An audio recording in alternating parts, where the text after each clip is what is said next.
إن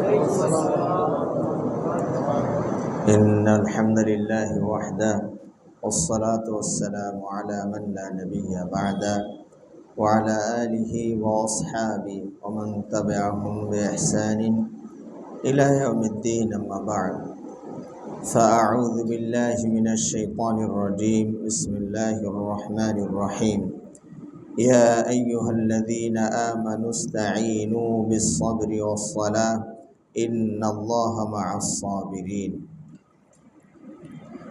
وقال النبي صلى الله عليه وسلم من يريد الله به خيرا يصيب منه رواه البخاري প্রশংসা মাত্রই আল্লাহ সুবহানাহু ওয়া তাআলার জন্য সালাত এবং সালাম শান্তির ধারা বর্ষিত হোক আমাদের প্রিয় নবী মুহাম্মদুর রাসূলুল্লাহ সাল্লাল্লাহু আলাইহি ওয়াসাল্লামের প্রতি।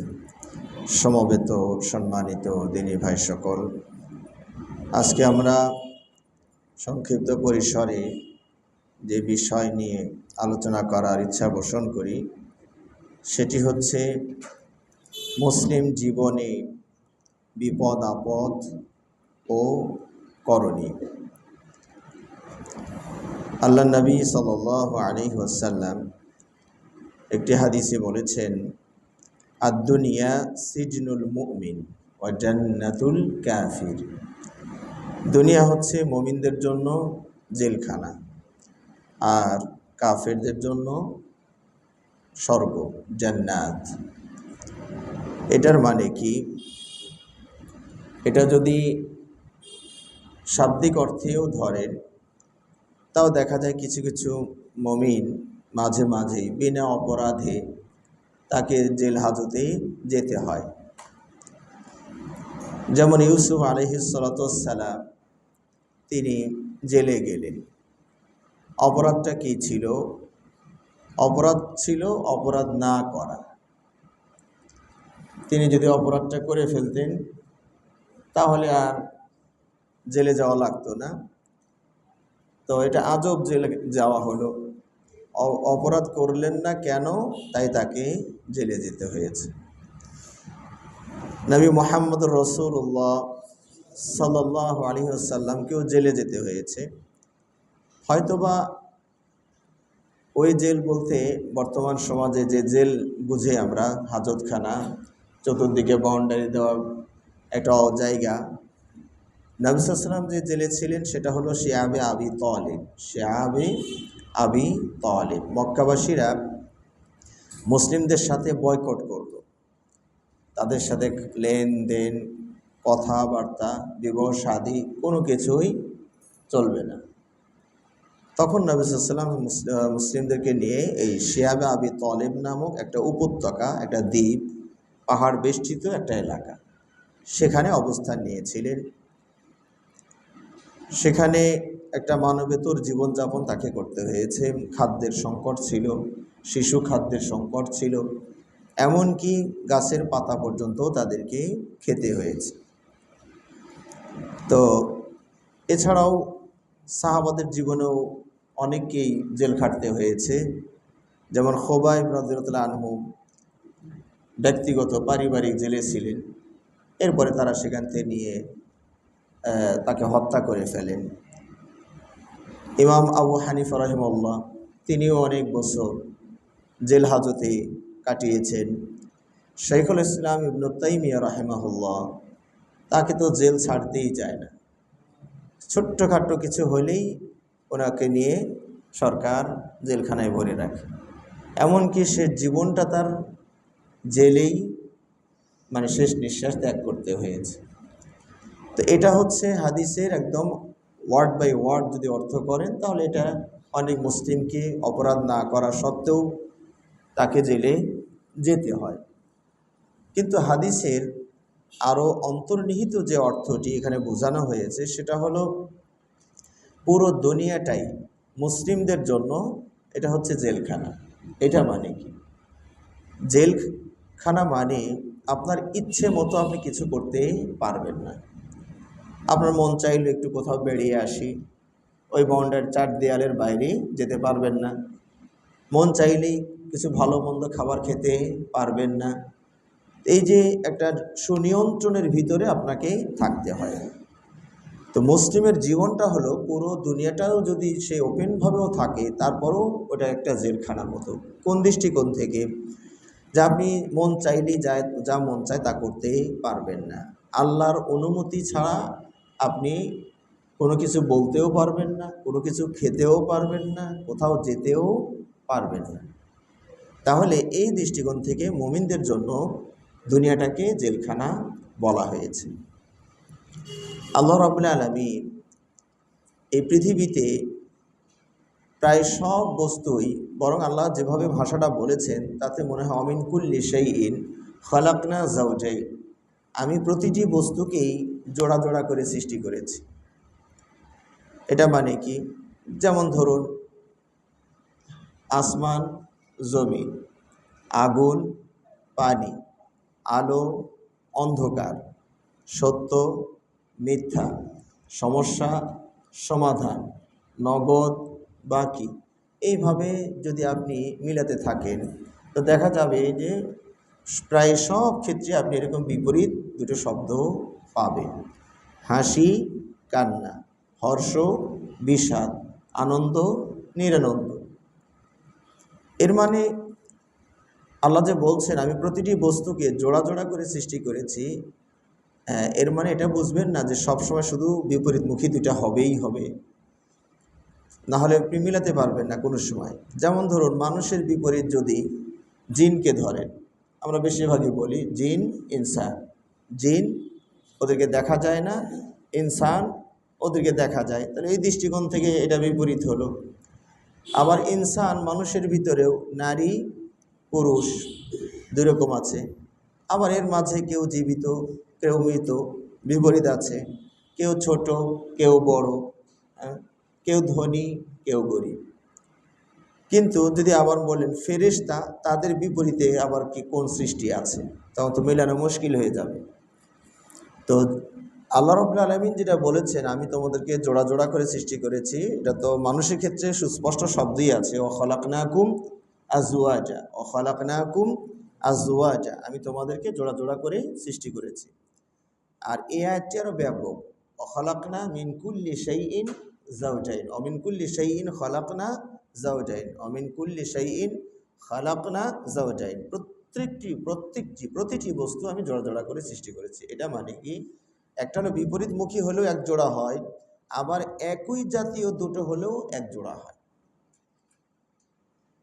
আল্লাহ রাব্বুল আলামিন প্রতিদিন ফেরেশতা নতুন করে ৭০,০০০ ফেরেশতা তৈরি করেন। সুবহানাল্লাহ।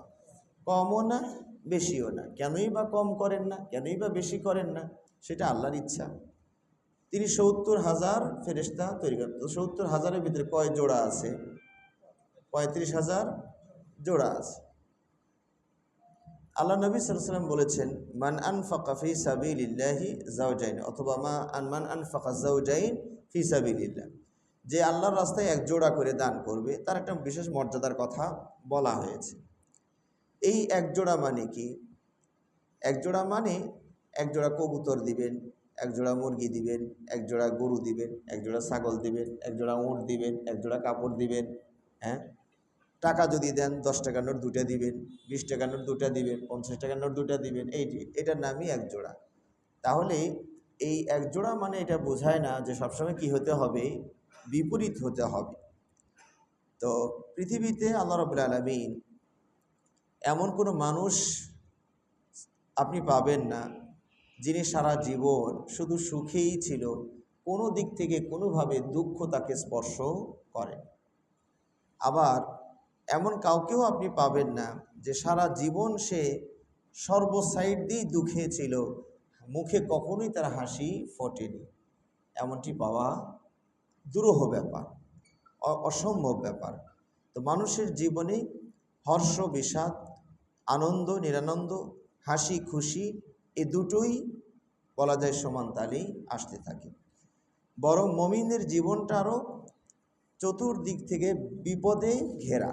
মুমিন হচ্ছেন বিপদে ঘেরা, অবরুদ্ধ।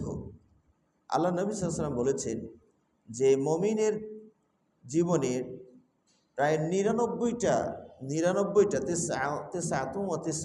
মানিয়া 99টা বিপদ আপদের মাঝে আমি আপনি অবস্থান করি। কোনো একটা যদি মিস্টেক করে, এটা আমাকে এসে লাগলো না, তো দ্বিতীয়টা এসে লাগবে, ওটাও মিস করলে তৃতীয়টা আসবে, চতুর্থটা আসবে, সিরিয়াল লেগে আছে, একটার পর একটা আসতেই থাকবে। আল্লাহ নবী সাল্লাল্লাহু আলাইহি ওয়াসাল্লাম বলেছেন, কোনো আল্লাহর বান্দার ভাগ্যের কারণে সবকটা বিপদ যদি কেটেও যায়, তাহলে সর্বশেষ যেটা বার্ধক্য তাকে পেয়ে বসবে। তো এই বিপদেও আমাকে আপনাকে পড়া লাগতে পারে। আল্লাহ নবী সাল্লাল্লাহু আলাইহি সাল্লাম বলছেন, মুমিনরা হচ্ছে মাসালুল মুমিনি কাল খামাতি মিনাজ জারঈ। মুমিনের উদাহরণ হচ্ছে একটি তৃণলতার মতো। দুবলা ঘাস মনে হয় আপনারা চিনবেন, যে ঘাসের মেরুদণ্ড নাই, নিজস্ব পায়ের উপরে, নিজস্ব প্রযুক্তির উপরে সে দাঁড়াতে পারে না, মেরুদণ্ড নাই এক কথা। তো এই বাতাস আসলে একবার এদিকে ফেলে দিবে, বাতাস আবার একটু কমে গেলে ও একটু দাঁড়াবে, আর একদিক থেকে বাতাস এসে আবার আর একদিকে ফেলে দিবে, আবার একটু থামলে উঠে খাড়া হবে। মুমিন হচ্ছে এইরকম, একবার বিপদ এসে এদিক ফেলে দিবে, ওইটা থেকে বের হতে না হতেই আর একটা এসে যাবে, এইভাবেই তার জীবনটা পার হয়ে যাবে। তবে তার মূলোৎপাটন হবে না।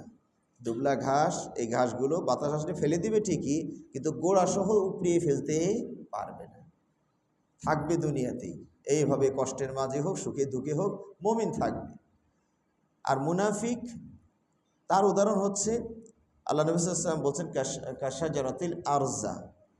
আরজা বলতে বোঝায় মজবুত শক্ত গাছ, বট গাছ, তাল গাছ, ডাব গাছ, এরকম শক্ত গাছ, সহজে বাতাস তাকে টলাতে পারে না।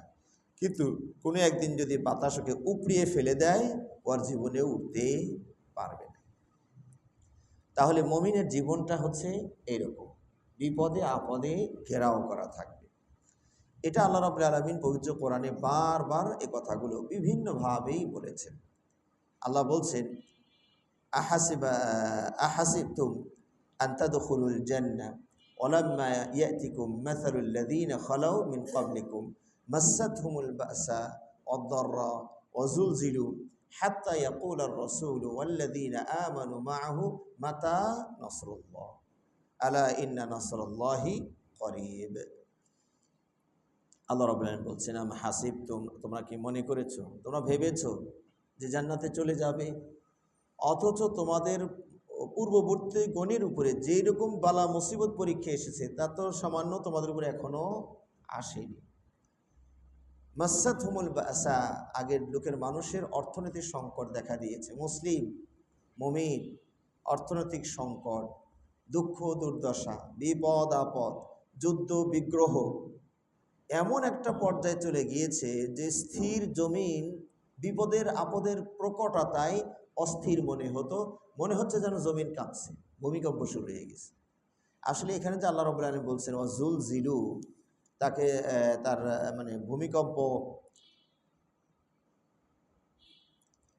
তারা ভূমিকম্প কবলিত হয়েছে, কবলে পড়েছে, এটা মানে এটা নয় যে ভূমিকম্পই আসলে হয়েছে, যেটা আমরা ভূমিকম্প বলতে যেটা বুঝি, জমিন কেঁপে ওঠা।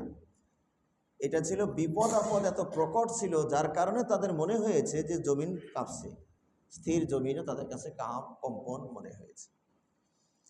এই আয়াতটা আল্লাহ রাব্বুল আলামিন কখন নাজিল করেছেন? খন্দকের যুদ্ধের সময়। সেই সময় মুসলিমরা একটু মনে করছেন যে আল্লাহর এই বিপদ কখন কাটবে, কঠিন মুহূর্ত সাহাবাদের এসেছিল। কিভাবে? দেখুন, যে একে তো ভয় এসে তাদেরকে গ্রাস করেছে।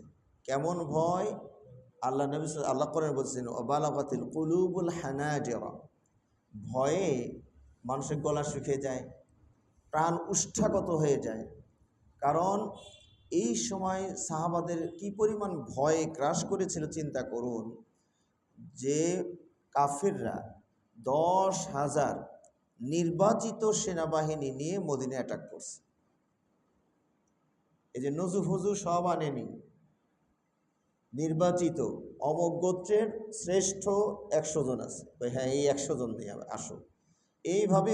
কারণ এটাকে আহজাবের যুদ্ধ বলা হয়, আহজাব মানে পরাশক্তি যাকে বলেন আপনারা, পরাশক্তি। তো সব গোত্রের পরীক্ষিত নির্বাচিত ট্যানেল যারা দক্ষ অভিজ্ঞ সেনা সদস্য তাদেরকে নিয়ে আসছে 10,000।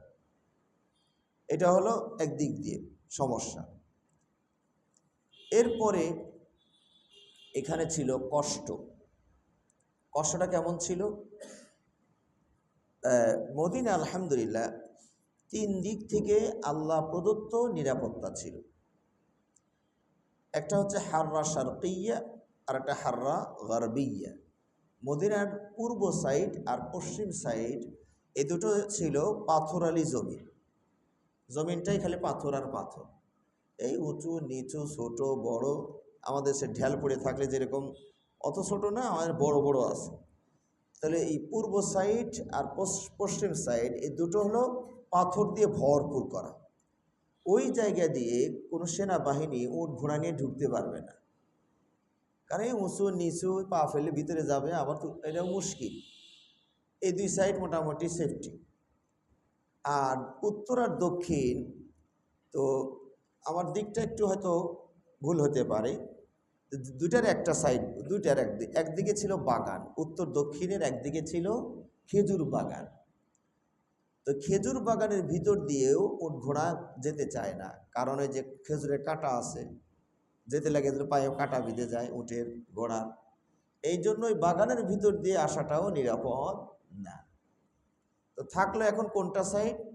অপর সাইড, সেটা উত্তর হোক বা দক্ষিণ হোক, এই সাইডটা ছিল উন্মুক্ত খোলা। মদিনায় প্রবেশ করলে এদিক দিয়ে তারা প্রবেশ করবে। এখন এই যে নির্বাচিত পরাশক্তি, পঞ্চশক্তি, পঞ্চবাহিনী, মানে এরকম বিশাল বাহিনীকে মোকাবেলা করার মতো প্রযুক্তি, ক্ষমতা, সেনা সদস্য সংখ্যা নবী সাল্লাল্লাহু আলাইহি ওয়াসাল্লামের এই পরিমাণ ছিল না। এখন কিভাবে ঠেকানো যায়?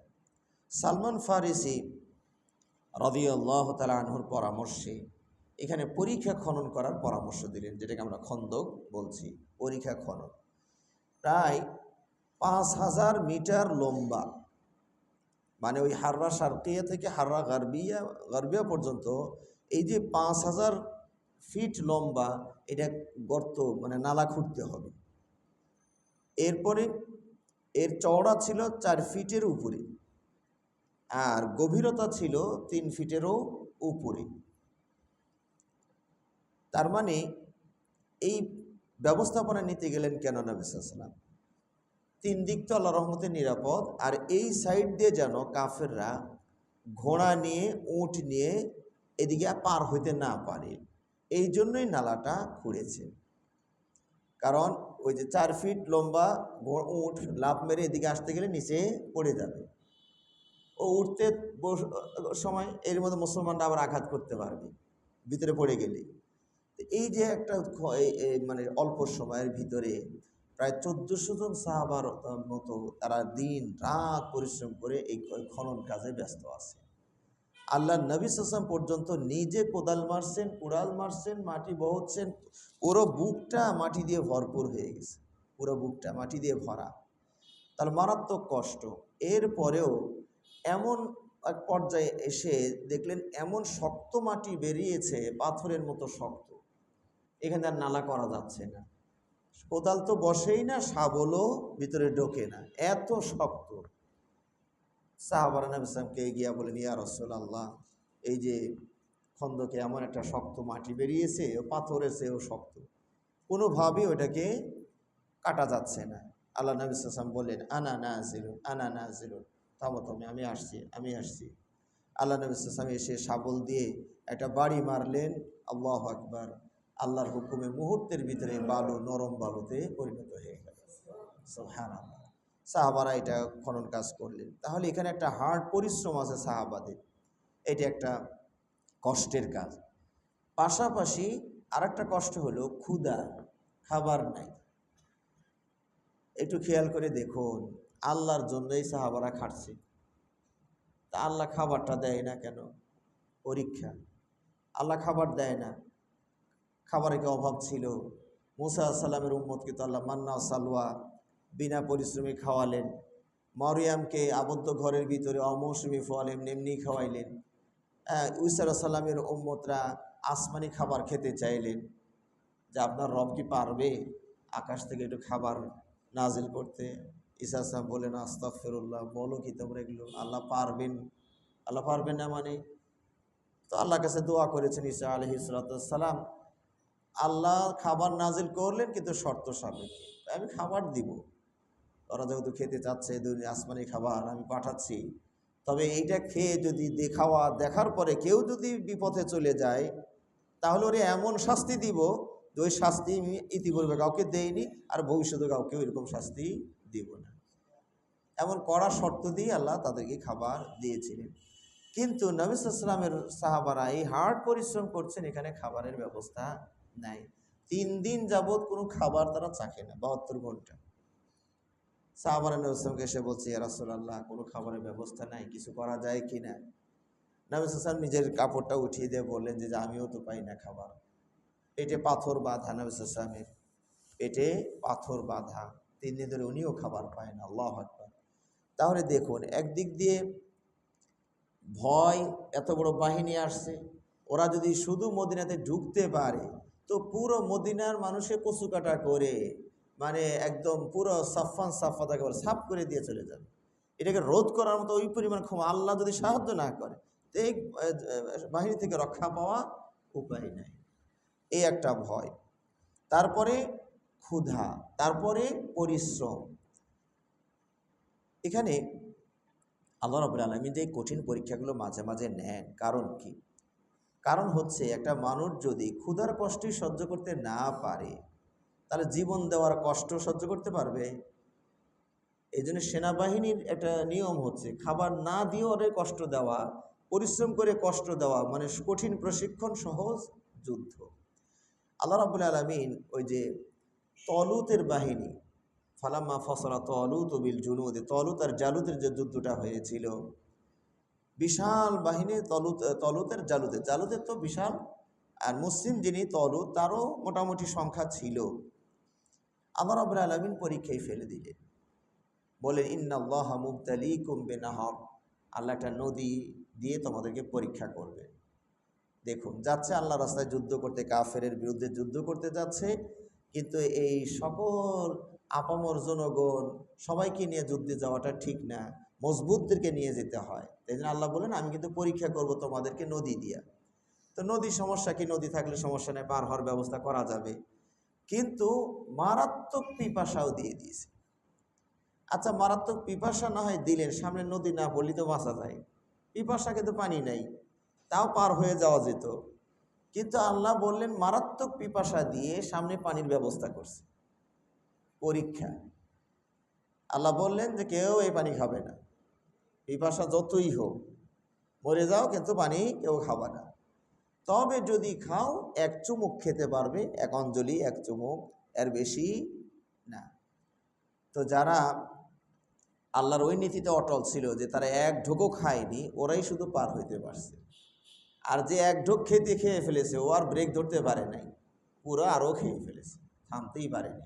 তো এগুলো বললো যে এগুলো আর যুদ্ধে যাবে না, এগুলো বাদ। কারণ যারা এই প্রশিক্ষণে হেরে গিয়েছে, পিপাসার কষ্ট সহ্য করতে পারলো না যারা, তারা জান দেওয়ার কষ্ট সহ্য করবে? এটাও করবে না।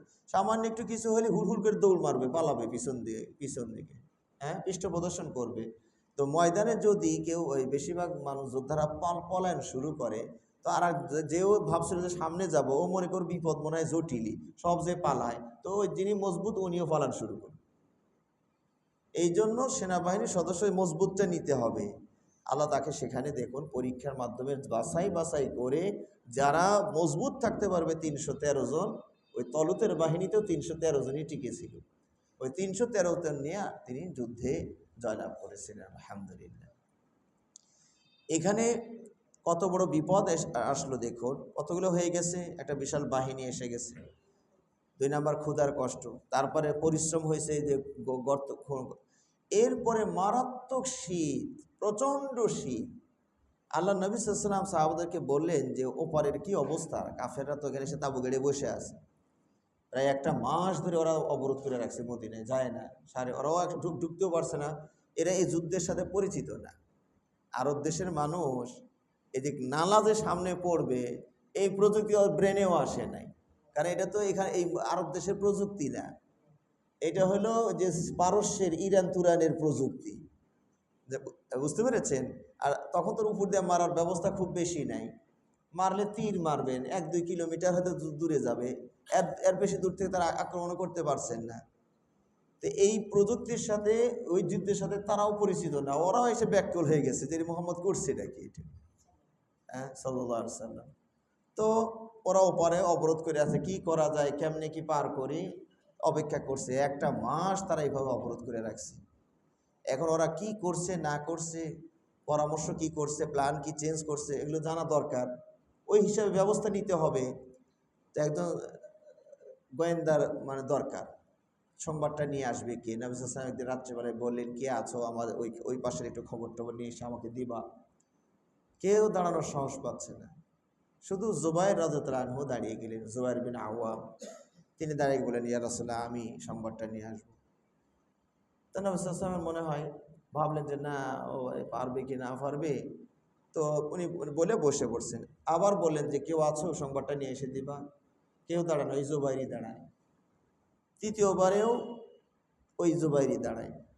আবু বকর আছেন, ওমর আছেন, আলী, ওসমান, জান্নাতের সিরিয়ালের প্রাপ্ত, তারা তো আছেন, সাহস পাচ্ছেন না যে এই পরিমাণ শীত, দায়িত্বটা যে নিব যদি না পারি আনতে। তো এই জুবাইর ছাড়া কেউ আর সাহস পাচ্ছে না। আল্লাহ নবী সাল্লাল্লাহু আলাইহি ওয়াসাল্লাম তখন বলেছেন, লিকুল্লি নাবিয়্যিন হাওয়ারি ও হাওয়ারি আজ-জুবাইর, প্রতিটি উম্মতের বিশেষ সাহায্যকারী থাকে, আমার বিশেষ সাহায্যকারী হলেন এই জুবাইর। সুবহানাল্লাহ। এই রাতের ভিতরে কনকনে শীত, বের হয়েছেন তথ্য নেওয়ার জন্য, অন্ধকার, বিদঘুটে অন্ধকার, আর এরকম চাদর পর্যন্ত গায়ে নাই। সাহাবা বলছেন, আমি এটা নিয়ে সংবাদটা আনার পরে কি যে আমার থরথরের কাঁপ শুরু হয়েছে। আবার নবী সাল্লাল্লাহু আলাইহি ওয়াসাল্লাম বলে দিয়েছেন, যাবা ঠিক আছে, কিন্তু কাউকে তুমি আঘাত করবা না, কাউকে তুমি আঘাত করবা না। সাহাবী বললেন যে আমি আমার পজিশনে ওই যে আবু সুফিয়ানকে পেয়েছিলেন, মেরে দিলে দিতে পারতেন। শুধুমাত্র নবী সাল্লাল্লাহু আলাইহি ওয়াসাল্লাম বলছেন কারো গায়ে আঘাত করবা না, খালি তথ্যের জন্য যাচ্ছ, আক্রমণের জন্য তুমি যাচ্ছ না। হ্যাঁ, এই দিকে খেয়াল করে তিনি ওই তাকে আঘাত করেনি, মানে রেঞ্জের মধ্যে আসছিল। হ্যাঁ, তো এমনকি একবার কাফেরদের গায়ে ধাক্কাও লেগে গেছে, তো সাহাবিও খুব টেনেলের কাজ করে ফেলছে, হাতটা ধরে বলছে, কে তুমি? তো কথা, আমি আবু সুফিয়ান। কারণ উনি যদি আগে বলে ফেলে যে কে তুমি, তাহলে তো বিপদ। এই জন্য সাহাবি আগে বলে ফেলছেন, কে তুমি, যাতে ও আর জিজ্ঞেস করতে না পারে তুমি আবার কে। হ্যাঁ, এটা একটা দিয়েছে, নাহলে উনিও ধরা খেয়ে যায়। যদি বলে কে তুমি, তাহলে আর কি বলবেন, যদি যে কে কোন নাম বলবেন, ওই নামের কোনো সদস্য যদি ওখানে না থাকে, তাহলে তো ধরা খেয়ে যায়। কথা বুঝতে পেরেছেন? নিজের নাম তো বলাই যাচ্ছে না, সদ্য নাম যে বলবেন, ওই নামে তো এখানে আমাদের কেউ নাই, তুমি কোত্থেকে আসছো তাহলে, ধরে ফেললে তো মুশকিল। হ্যাঁ, তো এখানে আল্লাহ এতগুলো বিপদ সাহাবাদেরকে দিয়েছিলেন। তাহলে এই যে দেখুন, বিপদ আপদ আল্লাহ রাব্বুল আলামিন মুমিনদেরকে কিভাবে পরীক্ষা করছেন, বালা মুসিবত দিয়ে। নবী সাল্লাল্লাহু আলাইহি ওয়াসাল্লামের উপর দিয়ে বালা মুসিবত, সাহাবাদের উপর দিয়ে বালা মুসিবত। তো বোঝা গেল যে মুমিনের জীবনটা হচ্ছে এরকম পরীক্ষার জীবন। আল্লাহ কোরআনে তাই বলছেন, ওই হাসিবান নাসু আইয়াকুলু আমান্না, আহাসিবান নাসু আইয়ুতরাকু আইয়াকুলু আমান্না ওয়া হুম লা ইফতানুন। মানুষরা কি এটা মনে করে যে শুধু বলবে যে আমরা ঈমান এনেছি আর পরীক্ষা নেওয়া হবে না, এমনি এমনি ছেড়ে দেওয়া হবে? আল্লাহ রাব্বুল আলামিন সূরা মুলকের ভিতরে বলছেন, আল্লাযী খালাকাল মাউতা ওয়াল হায়াতা লিয়াবলুয়াকুম আইয়ুকুম আহসানু আমালা। আল্লাহ তোমাদের জীবন এবং মরণ সৃষ্টি করেছেন পরীক্ষা করার জন্য। দুইটা প্রশ্ন, মরণ আর জীবন, দুইটা প্রশ্ন। কে এটাকে ভালো অর্থে কাজে লাগায়, এই প্রশ্ন আল্লাহ ছেড়ে দিয়েছেন। অর্থাৎ কে আমাদের মাঝে ভালো আমল করতে পারে, উত্তম আমল করতে পারে, এই জন্য আল্লাহ রাব্বুল আলামিন জীবন এবং মরণকে সৃষ্টি করেছেন। আল্লাহ নবী সাল্লাল্লাহু আলাইহি ওয়াসাল্লাম যখন মক্কাতে ছিলেন, কাফেরদের পক্ষ থেকে নির্যাতনের মাত্রাটা অস্বাভাবিক হয়ে গেল। সাহাবারা যেন আর টিকতেই পারছে না, এত অত্যাচার, উঠতে বসতে তাদের উপরে নির্মম নির্যাতন। একদিন নবী সাল্লাল্লাহু আলাইহি ওয়াসাল্লাম কাবা ঘরের পাশেই একটা চাদরে টেক লাগিয়েছিলেন, হেলান দিয়েছিলেন। খাব্বাব রাদিয়াল্লাহু তাআলা আনহু নবী সাল্লাল্লাহু কাছে গিয়ে বলেন, ইয়া রাসূলুল্লাহ আলা তাদউল্লাহ লানা আলা তানতাসিরুল্লাহ লানা, ইয়া রাসূলুল্লাহ একটু কি আল্লাহর কাছে আমাদের জন্য দোয়া করবেন না, আল্লাহর সাহায্যকে একটু চাইবেন না? তো নবী সাল্লাল্লাহু আলাইহি ওয়াসাল্লাম হেলান দিয়েছিলেন, বসে সোজা হয়ে বসলেন, বসে বললেন যে শোনো, তোমাদের পূর্বের উম্মতদের উপরে এর চেয়ে কঠিন বালা মুসিবত অতিবাহিত হয়েছে। আল্লাহ নবী সাল্লাল্লাহু আলাইহি ওয়াসাল্লাম বলছেন, কাউকে কাউকে এমন শাস্তি দেওয়া হয়েছে, মাটি খুঁড়ে এই কোমর পর্যন্ত, অর্ধেক পর্যন্ত তার মাটির মধ্যে গেড়ে দিয়েছে। এরপরে করাত নিয়ে এসে মাথার উপরে রেখে করাত দিয়ে জীবিত মানুষটাকে করাত দিয়ে ছিঁড়তেছে। মানে কোপ দিয়ে কাটলে তাও তো সহজে মরে যায়, তা না, এই পুরো দেহটাকে তারা করাত দিয়ে দুই ভাগ করেছে। আল্লাহ নবী সাল্লাল্লাহু আলাইহি ওয়াসাল্লাম বলছেন, এই মুমিনদেরকে তবু আল্লাহর দিন থেকে ফিরাইতে পারে নাই। সুবহানাল্লাহ। আল্লাহ নবী সাল্লাল্লাহু আলাইহি ওয়াসাল্লাম বলছেন যে কাউকে কাউকে এমনও শাস্তি দেওয়া হয়েছে, কোনো মুসলিমদেরকে আগের যুগের লোহার চিরুনি, প্লাস্টিকের চিরুনি নয়, লোহার চিরুনি দিয়ে গায়ের গোস্ত এরকম করে আশ্রয় দিয়েছে। মানে পুরো শুধু হাড্ডি ছাড়া গোস্ত আর রক পুরো শরীর থেকে আলাদা করে ফেলেছে জীবিত মানুষ। এইরকম নির্মম শাস্তি দিয়েছে, তারপরেও তারা দিন থেকে কখনো ফিরে যায়নি। তাদের ইমানটাই ছিল যে আমি আল্লাহর জন্য, আল্লাহ যদি আমাকে এই শাস্তি দিয়েই আল্লাহ খুশি থাকেন, আমিও খুশি আছি। সুবহানাল্লাহি বিহামদিহি সুবহানাল্লাহিল আযীম। আল্লাহ রাসূল সাল্লাল্লাহু আলাইহি ওয়াসাল্লাম বললেন, শোনো, এই দিন, আল্লাহর এই দিনকে, ইসলামকে আল্লাহ একদিন পরিপূর্ণতায় নিয়ে যাবেন। সেদিন সানআ থেকে হাদরামাউত, হাদরামাউত থেকে সানআ, মদিনা থেকে সানআ, হাদরামাউত, এই বিশাল দূরত্বের পথ মানুষ যাওয়া আসা করবে, আল্লাহ ছাড়ার কারো কোনো ভয় থাকবে না। এমন একটা সুসমাজ, মানে শান্তির পরিবেশ ফিরে আসবে। এই দিন একদিন বিজয় লাভ করবে, কোনো কাফেরের আর ভয় থাকবে না। তবে ছাগলের উপরে বাঘের একটু ভয় থাকতে পারে, ছাগলের উপরে বাঘের ভয়, আর আল্লাহর ভয় ছাড়া কারো ভয় এখানে থাকবে না। আল্লাহ নবী সাল্লাল্লাহু আলাইহি ওয়াসাল্লাম বলেন, ওয়ালাকিন্নাকুম তাস্তাজিলুন, কিন্তু তোমরা খুব দ্রুত এই মানে ফলাফল চাচ্ছ, দ্রুত ফলাফল চাচ্ছ, একটু ধৈর্য ধারণ করো। আগের যুগের উম্মতদের এত কষ্ট হয়েছে, তোমাদের তো অত বড় হয় নাই, হয়েছে কিন্তু অত বড় হয় নাই, একটু ধৈর্য ধারণ করো, আল্লাহর দিনকে একদিন বিজয় দান করবে। সম্মানিত ভাইরা, সুতরাং মুমিনের জীবন বিপদ আপদের জীবন। এই যে দেখুন আল্লাহ রাব্বুল আলামিন, এই যে এখানে যে আয়াতটি পড়েছি তার এক আয়াত পরেই আল্লাহ রাব্বুল আলামিন এখানে আবারও বলছেন, ওয়ালা নাবলুওয়ান্নাকুম বিশাইইন মিনাল খাউফ ওয়াল জু' ওয়া নাকসি মিনাল আমওয়াল ওয়াল আনফুসি ওয়াস সামারাত ওয়া বাশশিরিস সাবিরিন, যা আমি তোমাদেরকে অবশ্যই পরীক্ষা করব। কি দিয়ে? প্রশ্নপত্র। প্রশ্ন কি? আল খৌফ, ভয় দিয়ে পরীক্ষা করব। তো দেখুন আমার আপনার জীবনে ভয় ছাড়ছে না, কত রকমের ভয়, মরে যাওয়ার ভয়, দরিদ্র হওয়ার ভয়, অসুস্থ হওয়ার ভয়, নির্যাতন, কখনো কখনো কোনো জালেমের পক্ষ থেকে এসে নির্যাতনের ভয়, প্রতিবেশীর পক্ষ থেকে কখনো আক্রমণ হয়, ঝগড়া বাজে সেইগুলোর ভয়, ছেলে মেয়েরা কখন বিপদে চলে যায় না কি করে আল্লাহ মাবুদানে সে ভয়। এই সারাটা ক্ষণ মুমিন ভয়ের ভিতরে থাকে। কোনো না কোনো একদিক দিয়ে আপনার একটা ভয় আছে। অর্থনৈতিক সংকট হয়ে যেতে পারে, ব্যবসার মন্দা মন্দা ভাব, এই যে ভয় এসে গেছে। এইরকমভাবে আল্লাহ ভয় দিয়ে আপনাকে পরীক্ষা করবে। 2 নাম্বার হচ্ছে ওয়াল জুর, ক্ষুধা দিয়ে আল্লাহ পরীক্ষা করবে। আল্লাহ মাঝে মাঝে নবী রাসূলদের, তো আমাদের নবীর কথা তো শুনলেনি, ক্ষুধার জ্বালা কষ্ট কত কীভাবে সহ্য করেছে। এরপরে ইয়াকুব আলাইহিস সালামের কথাও আপনারা হয়তো জানেন, সেখানেও খাদ্য সংকট দেখা দিল। উনি নবী অথচ খাবার নেই। আর মিশরের জালেম বাদশাহ ওখানে আল্লাহ খাবার দিয়ে অঢেল পরিমাণ খাবার দিয়ে রাখছে। ছেলেদেরকে পাঠায় যে যাও একটু মিশর থেকে খাবার টাবার কিছু চেটে নিয়ে আসো, রিলিফের খাবার নিয়ে আসো। আল্লাহু আকবার। তাই আমি মাঝে মাঝে মনে করি যে আল্লাহর মেহেরবানি যে আমরা ওই নবীর ওই সময় নবীর যুগটা আমরা পাইনি। আমরা বলে যে কি করতাম তো আল্লাহ মাহবুদ জানেন।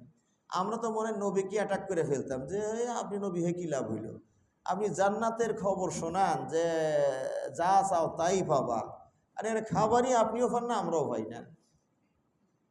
কথা ঠিক কি না? তো এই জান্নাতের লোভ দিয়ে আমি কী করবো? এখন জান বাসে না, আপনি খালি জান্নাতে যা চাও তাই পাবা, হ্যাঁ, তো এখানে খাবার কই? আমাদের মতো লোক হলে ইমান রাখা মুশকিল ছিল, নবীর দলে থাকাই মুশকিল ছিল। আল্লাহু আকবার।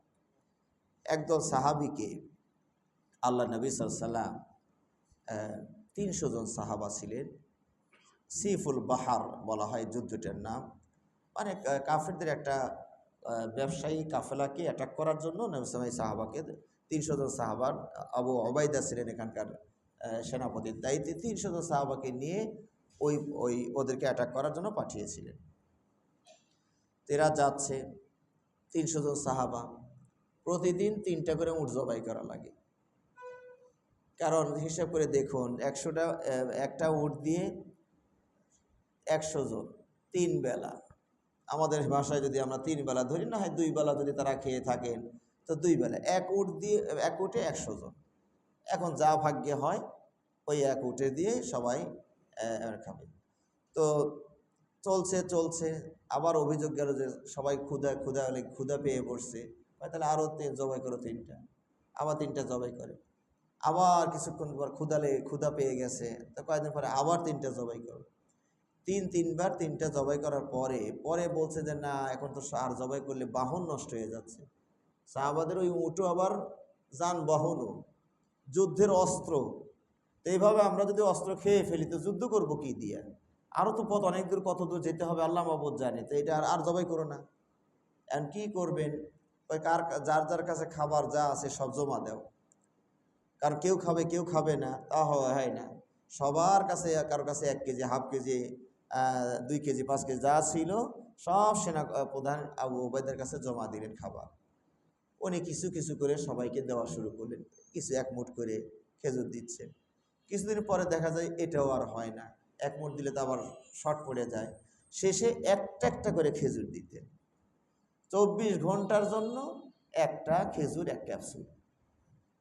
যাচ্ছেন তারা আল্লাহ রাস্তায় যুদ্ধ করতে, শক্তির দরকার, কাফেরের সাথে মারামারি করবেন, দৌড়াদৌড়ি ছুটাছুটি করা লাগবে, গায়ে শক্তি লাগবে না।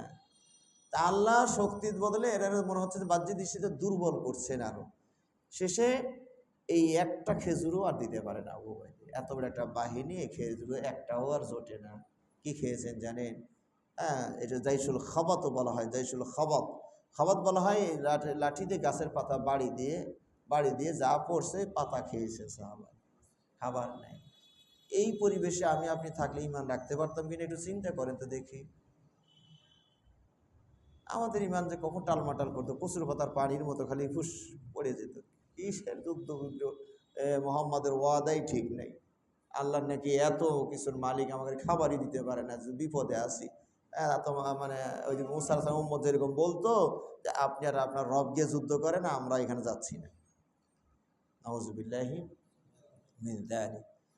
কিন্তু দেখুন এই সাহাবারা, আল্লাহু আকবার, আল্লাহর মেহেরবানি, এত কষ্টের পরেও তারা দিন থেকে ফিরে আসেনি, তাদের মিশন ব্যর্থ হয়নি। আল্লাহ খাওয়াইলেও আলহামদুলিল্লাহ, না খাওয়াইলেও আলহামদুলিল্লাহ, আল্লাহর পথে তারা অটল ছিলেন।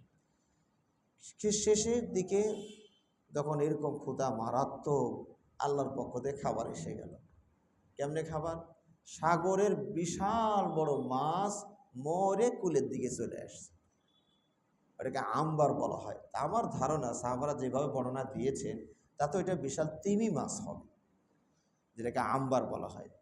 কারণ এই মাছটা সাহাবারা 15 দিনেরও বেশি সময় ধরে খেয়েছেন। 18 দিন কোনো বর্ণনা আছে। নিসফুস সাহার এক হাদিসে আছে বুখারীতে, মানে 15 দিন, কোনো জায়গায় সামানিয়াতা আশারায় লাইলা, মানে 18 দিন।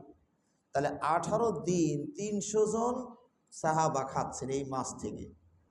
এমনকি সাহাবারা বলছেন যে আমরা খেতে খেতে এমন অবস্থা হয়ে গেল, ওই না খাওয়ার না খাওয়া যেদিন থেকে শুরু হয়েছে ওর আগে বডি যেরকম ছিল ওই রকম আবার হিষ্টপুষ্ট মোটা তাজা হয়ে গেলাম আমরা, আগের মতো শরীর হয়ে গেল। আল্লাহু আকবার। তো আবু উবাইদা রাদিয়াল্লাহু আনহু মাছটার বর্ণনা তো দেওয়া লাগবে, কেমনে দিবেন, কত বড় মাছ ছিল, বর্ণনা তো এখন তার মিটার নাই, মাপবেন কি দিয়ে? হ্যাঁ, তো ওই যে কামানের যে হাড্ডি মানে কাঁটা, যেটা মাছের পেট মাঝখানের কাঁটাগুলো, যে ইলিশ মাছের কাঁটার মতো, তো ওইরকম দুইটা কাঁটা নিয়ে, মানে মাছের হাড্ডি বলেন আর কি, যদি আমরা গোস্তের হাড্ডি বলি, মাছেরটা কাঁটাই বলি, তো ওই মাছের দুইটা কাঁটা বলা হাড্ডি নিয়ে দুইটা খাড়া করছে। কত, মানে দুইটা অনেক উঁচু হয়েছে। এরপরে সবচেয়ে লম্বা উট নিয়ে আসছেন, এই উটের উপরে সবচেয়ে লম্বা মানুষকে বসাইছেন, যে দাও তো দেখো তো তাও নাগাল পাও কিনা। আল্লাহু আকবার, তাও নাগাল পায় না। তাহলে এত বড় মাছ আল্লাহ তাদেরকে ব্যবস্থা করলেন। হয়তো আপনাদের মনে প্রশ্ন জাগবে যে আজব কথা, 15 দিন কি মাছ ফ্রিজে না রাখলে মাছ থাকে? তাই না? 15 দিন কি মাছ এইভাবে থাকবে, নষ্ট হয়ে যাবে না, পচে গন্ধ হয়ে যাবে না? এটা হলো আমার দেশের আবহাওয়ার কারণে। আমাদের দেশে আবহাওয়া হলো আর্দ্র আবহাওয়া, ভিজা ভিজা আবহাওয়া, স্যাঁতসেঁতে আবহাওয়া, বুঝলেন? আমাদের দেশে একটা ইঁদুর সাপ বিড়াল মরলে কয়েকদিন পরে দেখবেন মাছি ভন ভন করছে, পোকা মাকড় মানে বিশ্রী অবস্থা হয়ে গেছে। আর আরব দেশে ওইগুলো মরে থাকলে পোকা মাকড় গন্ধ তো দূরে কথা, ওর শুটকি মাছ হয়ে বসে থাকবে। ওই আবহাওয়াটা শুষ্ক আবহাওয়া। এই জন্য অনেকেই বলে না যে আরব দেশে ঘাম বের হয় না, কারণ ঘাম বের হওয়ার আগে ওরই দরকার, আপনার শরীরে ঘাম বের হবে কোথায়? যে আবহাওয়া যাচ্ছে ওরই তো আবহাওয়া ঠান্ডা দরকার, তো মুহূর্তেও শুকিয়ে ফেলে, মানে ওদের মনে হয় ঘাম, হ্যাঁ জামার ভিতরে ঘাম বের হবে দেখবেন আরব দেশে, কিন্তু এই যে হাত যেটা বাইরে থাকবে ওখানে আপনি ঘাম দেখতে পাবেন। তো এই যে 18 দিন সাহাবারা খেলেন, এরপরে আবার মদিনাতে কিছু নিয়ে আসছেন, নবী সাল্লাল্লাহু বলেন, ইয়া রাসূলুল্লাহ, এরকম বিপদে পড়ছিলাম খাদ্যের কষ্টে, আল্লাহ আবার পরে এরকম মডেল দিয়েছিলেন। আল্লাহ নবী সাল্লাল্লাহু বলেন, যালিকা রিজকুন সাকাহুল্লাহু ইলাইকুম, এটা আল্লাহর পক্ষ থেকে রিজিক, এই মাছ ধরে তোমরা খেতে পারতে না, আল্লাহ এটার মৃত্যু দিয়া কুলে ভিড়িয়ে দিয়েছে তোমাদের খাদ্যের জন্য। সুবহানাল্লাহ। তো আল্লাহ নবী সাল্লাল্লাহু বলে, তোমাদের সাথে কিছু থাকলে আমাকে একটু দাও, আমি একটু অংশগ্রহণ করি। সুবহানাল্লাহ। তাহলে সম্মানিত ভাইরা, দেখুন আল্লাহ রাব্বুল আলামিন তার ক্ষুধা দিয়েও আপনাকে পরীক্ষা করবেন। এই ক্ষুধাটা কখনো দেখবেন অর্থ সম্পদ আছে, খাদ্য আছে, কিন্তু খেতে পারছেন না, খেলেই গ্যাস্ট্রিক, খেলেই ইউরিক অ্যাসিড বেড়ে যায়, খেলেই এই সমস্যা, খেলেই এই সমস্যা। খাদ্যের অভাব নাই, আপনার পকেটে টাকা খাদ্য আছে, কিন্তু খাওয়ার সুযোগ নাই। ক্ষুধা দিয়ে আল্লাহ পরীক্ষা করছেন, অসুখ এমন একটা দিয়েছেন ক্ষুধার সহ্য করা লাগছে, তাহলে এটা একটা পরীক্ষা হলো। অথবা আপনি আসলেই খাদ্য সংকটেই পড়ে গেলেন, খাবারই নেই, এরকমও আপনাকে পরীক্ষা করবেন, এটা আল্লাহ বলেছেন। এগুলো আলোচনা আমাদের দরকার, না হলে কেউ ক্ষুধার কষ্ট, খাদ্য কষ্ট, অনেক সময় আমরা এমন বেতালেও বক্তব্য দিয়ে দিই যে আল্লাহ আমাকেই পাইলো পরীক্ষা করার জন্য, আর কাউকে নাই, আর কাউকে পাইল না। নাউজুবিল্লাহি মিন যালিক। এই যে বিপদে আপদে মুসলিমরা মানে মানুষেরা 4 ভাগে ভাগ হয়ে যায়। এক ভাগ অসন্তুষ্ট প্রকাশ করে, আল্লাহকে, আল্লাহর উপরে নানান ধরনের বাজে মন্তব্য করে, তে 2 কুলি হারাইল। কারণে আল্লাহর প্রতি অসন্তুষ্ট হলে আল্লাহ কি রাগ করে বালা মুসিবত ফেরত নিবে? তা বালা মুসিবত আপনার উপরে এসে গেছে, তো থাকবেই, আল্লাহর অর্ডার না হলে যেতেও পারছে না। তাহলে আপনি কিন্তু 2 দিক দিয়ে লসে পড়ে গেলেন, বালা মুসিবত থেকেই গেল, আল্লাহর পক্ষ থেকে তো একটা প্রতিদান পাওয়ার কথা, সেটা আর আপনি পাবেন না। কথা কি বুঝতে পেরেছেন? সেটাও আর আপনি পাবেন না। তাহলে এটা হলো মানে 1 নাম্বার মানুষের অবস্থা, যে মানুষ কখনো কখনো বিগড়ে যায়। 2 নাম্বার হচ্ছে শুধু ধৈর্য ধারণ করে, সবর করে, ধৈর্য ধারণ করে। ধৈর্য, এটারও কিন্তু সংজ্ঞা আছে। ধৈর্য মানে এটা নয় যে কান্নাকাটি, মানে শরীর বিরোধী যা আছে, মাথা গাল চাপড়ানো, মাথা চুল টেনে ছেঁড়া, বুক ছেঁড়া, মাটিতে আশ্রানো, মাথায় ওয়ালের সাথে মাথা মারা, ইত্যাদি ইত্যাদি আজে বাজে যেগুলো শরীর সম্মত নিষিদ্ধ, সেগুলো করার পরে 4-5 দিন 10-15 দিন পরে এখন ধৈর্য ধারণ করা ছাড়া তো উপায় নেই, যাকে আল্লাহ নিয়ে নিচে ধৈর্য ধারণ করলাম। এটাকে কি ধৈর্য বলে? এই ধৈর্যের কোনো প্রতিদান নাই। এই ধৈর্য তো সবাই পারে, মেয়ে মানুষই ধৈর্য ধারণ করতে পারে, ছেলেরা তো পারে, মেয়ে মানুষই ধৈর্য ধারণ করতে পারে। কারণ দেখুন, এখন অনেকের বাবা মারা গেছেন না, যেদিন মারা গেছে সেদিন হয়তো কান্নাকারি করে, এখন কি কাঁদেন? আপনার ছেলেটা যখন চলে গেল সেদিন তো কেঁদেছিলেন, এখন কি কাঁদেন? এখন তো সবাই তো ধৈর্য ধারণ করেছে, সবারই দাদা মারা গিয়েছেন, ধৈর্য ধারণ করছে। এই ধৈর্যের কি কোনো দাম আছে? না। ধৈর্য হলো প্রথম ধাক্কাতেই ধৈর্যটা লাগবে। আল্লাহ নবী সাল্লাল্লাহু আলাইহি ওয়াসাল্লাম একটা কবরের পাশ দিয়ে যাচ্ছিলেন, দেখছেন একটা মহিলা মানে মারাত্মকভাবে কান্নাকাটি করছে। তো নবী সাল্লাম বললেন, ইত্তাকিল্লাহ ওয়াসবিরি, হে মহিলা, আল্লাহকে ভয় করো আর ধৈর্য ধারণ করো। তো মহিলা নবী সাল্লাম কথা চিনতে পারেনি যেটা নবী সাল্লাম, তো উনি উল্টাপাল্টা দুটো কথা বলে দিয়েছে, ইলাইকা আননি ফালাম তুসাব্বি মুসিবাতে, সরেন আপনি আমার কাছ থেকে, আমার মতো বিপদ কি আপনার হয়েছে, বুঝবেনটা কি? নবী সাল্লামকেও একশো নিয়ে নিল। তো নবী সাল্লাম শান্ত মানুষ, ইচ্ছা করলে খালি চোখের ইশারা করলি তো এটারও কবরে পাঠান যায়, কথা তাই না? কিন্তু নবী সাল্লাম নিয়ে মানুষ যাকে বলছে নবী সাল্লাম চলে গেলেন। তো 5 সাহাবারা যারা ছিলেন বলে, এই তুমি কারে কি কইলা? কে ওইটা? তো নবী সাল্লাম, আমি তো চিনতে পারি নাই, তার মাপ নেওয়া তার দরকার। তা চলে গেছে নবী সাল্লাম বাড়িতে গিয়ে, নবী সাল্লাম তো গেটম্যান নাই, তো সরাসরি ঘরের বাসায় ঢুকে গেছে। গিয়ে বলছে, ইয়া রাসূলুল্লাহ, আসলে আমি চিনতে পারি নাই, আপনি কিছু বলে ফেললাম। তো আল্লাহ নবী সাল্লাম বেশি কিছু না বলে না, সবরু ইনদা সাদমাতিল উলা, সবর হয় প্রথম চোটে ধৈর্য ধারণ করতে হয়। তুমি কান্নাকাটি করে বিলাপ করে শরীর নিষিদ্ধ সব করার পরে 2 দিন 4 দিন 5 দিন পরে বলবো, যাক কি আর করার, ধৈর্য ধারণ করলাম, এটাকে ধৈর্য বলে না। শুরুতেই ধৈর্য ধারণ করবে। আবার এটা মানে বুঝবেন, ধৈর্য মানে এটা নয় যে চোখের পানিটাও বের হবে না, অন্তর ব্যথিতও হবে না, এটা মানে মানে ধৈর্য না। ধৈর্য হচ্ছে ওই চোখে অন্তর ব্যথিত হবে, চোখে পানি আসতেও পারে, কিন্তু বাজে কথা বলবেন না, বা মানে এমন কাজ করবে না যে কাজগুলো শরীয়তে নিষিদ্ধ। আল্লাহ নবী সাল্লাল্লাহু আলাইহি ওয়াসাল্লাম তার ছেলে ইব্রাহিম, তার ছেলে, বাবা ইব্রাহিম আবার মনে করিয়েন না, ইব্রাহিম আলাইহিস সালাম না, নবী সাল্লাল্লাহু আলাইহি ওয়াসাল্লামের ছেলের নামও কি ছিল? ইব্রাহিম ছিল। তো ইব্রাহিম 18 মাস বয়সে তিনি মারা যান। আর বাকি ছেলেগুলো তো আগেই মারা গিয়েছেন, এনার একটু 18 মাস বয়স হয়েছে, 1.5 বছরের মতো, তাই না? 1.5 বছর বয়সে মারা গেলেন। তো নবী সাল্লাম বাচ্চাটা কোলে নিয়ে চোখ দিয়ে পানি বেরিয়ে গেছে। তো পাশে আব্দুর রহমান বিন আওস ছিলেন, তিনি বলেন, ও আনতা ইয়া রাসূলুল্লাহ, আপনিও কাঁদছেন নাকি? তার মানে সাহাবা বুঝেছেন কি যে কাঁদাও যাবে না, এটার নাম ধৈর্য। সাহাবারা বুঝেছেন কি কাঁদাও যাবে না, পানিও ধরে রাখতে হবে। তো যখন নবী ওয়াজ করে সবরের, আবার উনি দেখি কাঁদে, তখন সাহাবা বলে ফেলেন, ইয়া রাসূলুল্লাহ, ওয়া আনতা ইয়া রাসূলুল্লাহ, আপনি আমাদেরকে কাঁদতে মানা করেন, আবার আপনি কাঁদেন দেখি। তখন নবী সাহেব বললেন যে, শোনো, ইন্নাল কালবা ইয়াহজান ওয়ালা আইনা তাদমা ওয়ালা নাকুলু ইল্লা মা ইউরদি রব্বানা ওয়া ইন্না লিফিরাকিকা ইয়া ইব্রাহিম লামাহজুনুন। বলে, শোনো, অন্তর ব্যথিত হওয়া, প্রিয়জন চলে গেছে, অন্তরে ব্যথা পাওয়া এবং চোখ দিয়ে পানি বের হওয়া, এটা কোনো ধৈর্যের বাইরের পরিপন্থী বিষয় নয়। তবে আমরা মুখ দিয়ে আল্লাহর সন্তুষ্টিমূলক কথা ছাড়া অন্য কথা বলি না। তবে হে ইব্রাহিম, তোমার বিরহ ব্যথায় আমরা আসলেই চিন্তিত, আসলেই ব্যথিত। তো এই যে ধৈর্য মানে চোখে পানি আসবে, কিন্তু ওই যে কান্নাকাটি আওয়াজ করে, যেরকমভাবে মানুষ মেয়েরা যেমন গীত করে সুরে সুরে কথাগুলো বলবে আর কাঁদতে থাকবে, অথবা জামা কাপড় ছিঁড়বে, চুল টানবে, মাথা যেটা বললাম আর কি, এরকম করবে না। তো এটা হলো 2 নাম্বার, ধৈর্য ধারণ করলে। 3 নাম্বার হলো আল্লাহর প্রতি সন্তুষ্টি প্রকাশ করবে, আল্লাহর প্রতি সন্তুষ্টি প্রকাশ করবে। অর্থাৎ আল্লাহর ইচ্ছায় বালা এসেছে, আল্লাহ যেহেতু আমাকে পরীক্ষা করে তিনি খুশি, আমিও খুশি। এটা হলো 3 নম্বর পর্যায়। 4 নম্বর পর্যায় হলো শুকরিয়া আদায় করবেন। বালা মুসিবতে আসলে ইন্না লিল্লাহ বলবেন, আলহামদুলিল্লাহ বলবেন, যে আমরা আল্লাহর জন্যই, আর আলহামদুলিল্লাহ, সকল প্রশংসা আল্লাহর জন্য।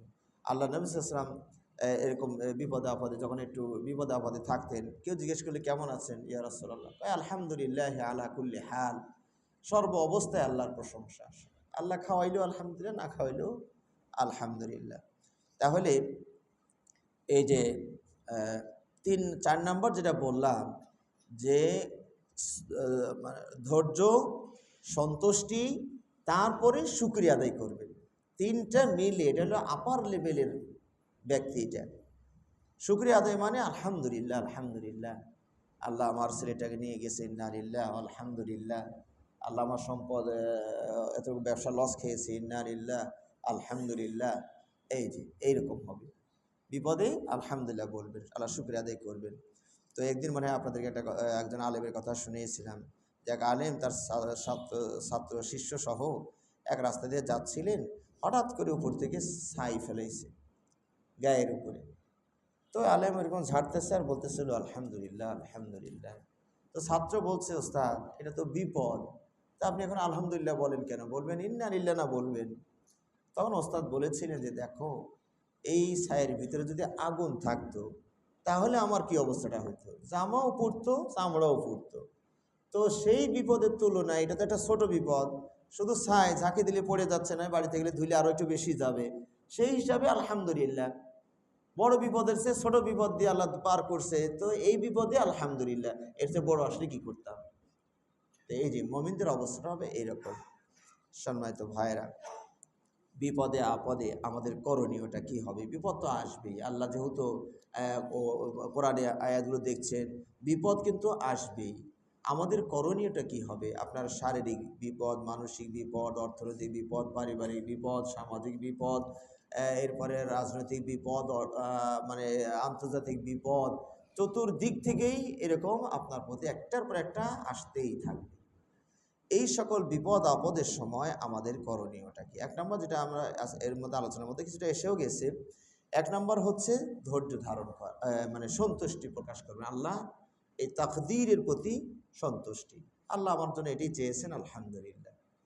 দুই নম্বর হচ্ছে ধৈর্য, যেটা বললাম সবর, আল্লাহ যেটা বলেছেন আল্লাহর কাছে সাহায্য চাবেন, ওয়াস্তাঈনু বিস-সবরি ওয়াস-সালাহ, ধৈর্যের মাধ্যমে আল্লাহর কাছে সাহায্য চাবেন।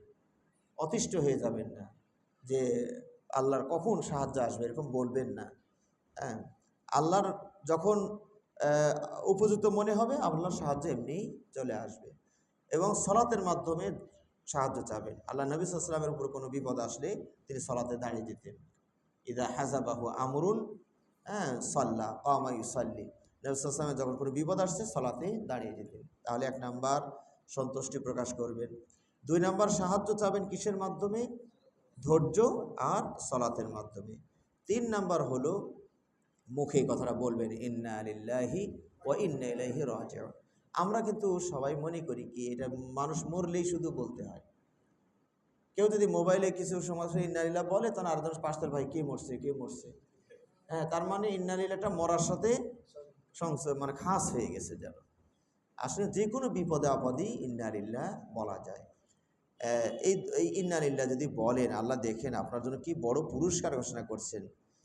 অবশ্যই সাবিরিন, ধৈর্যশীলদেরকে শুভ সংবাদ দান করুন। আল্লাযীনা ইযা আসাবাতহুম মুসিবা ক্বালু ইন্না লিল্লাহি ওয়া ইন্না ইলাইহি রাজিউন। যারা বিপদে বিপদে আপতিত হলেই তারা বলবে, নিশ্চয়ই আমরা আল্লাহর জন্য, আবার আল্লাহর কাছেই আমরা ফেরত চলে যাব। তাহলে কি কি মানে সুবিধা আপনি পাবেন? আল্লাহ বলছে, উলাইকা আলাইহিম সালাওয়াতুম মির রাব্বিহিম ওয়া রাহমা, আল্লাহর পক্ষ থেকে বিশেষ রহম এবং আম রহম দুটোই আসবে আপনার প্রতি।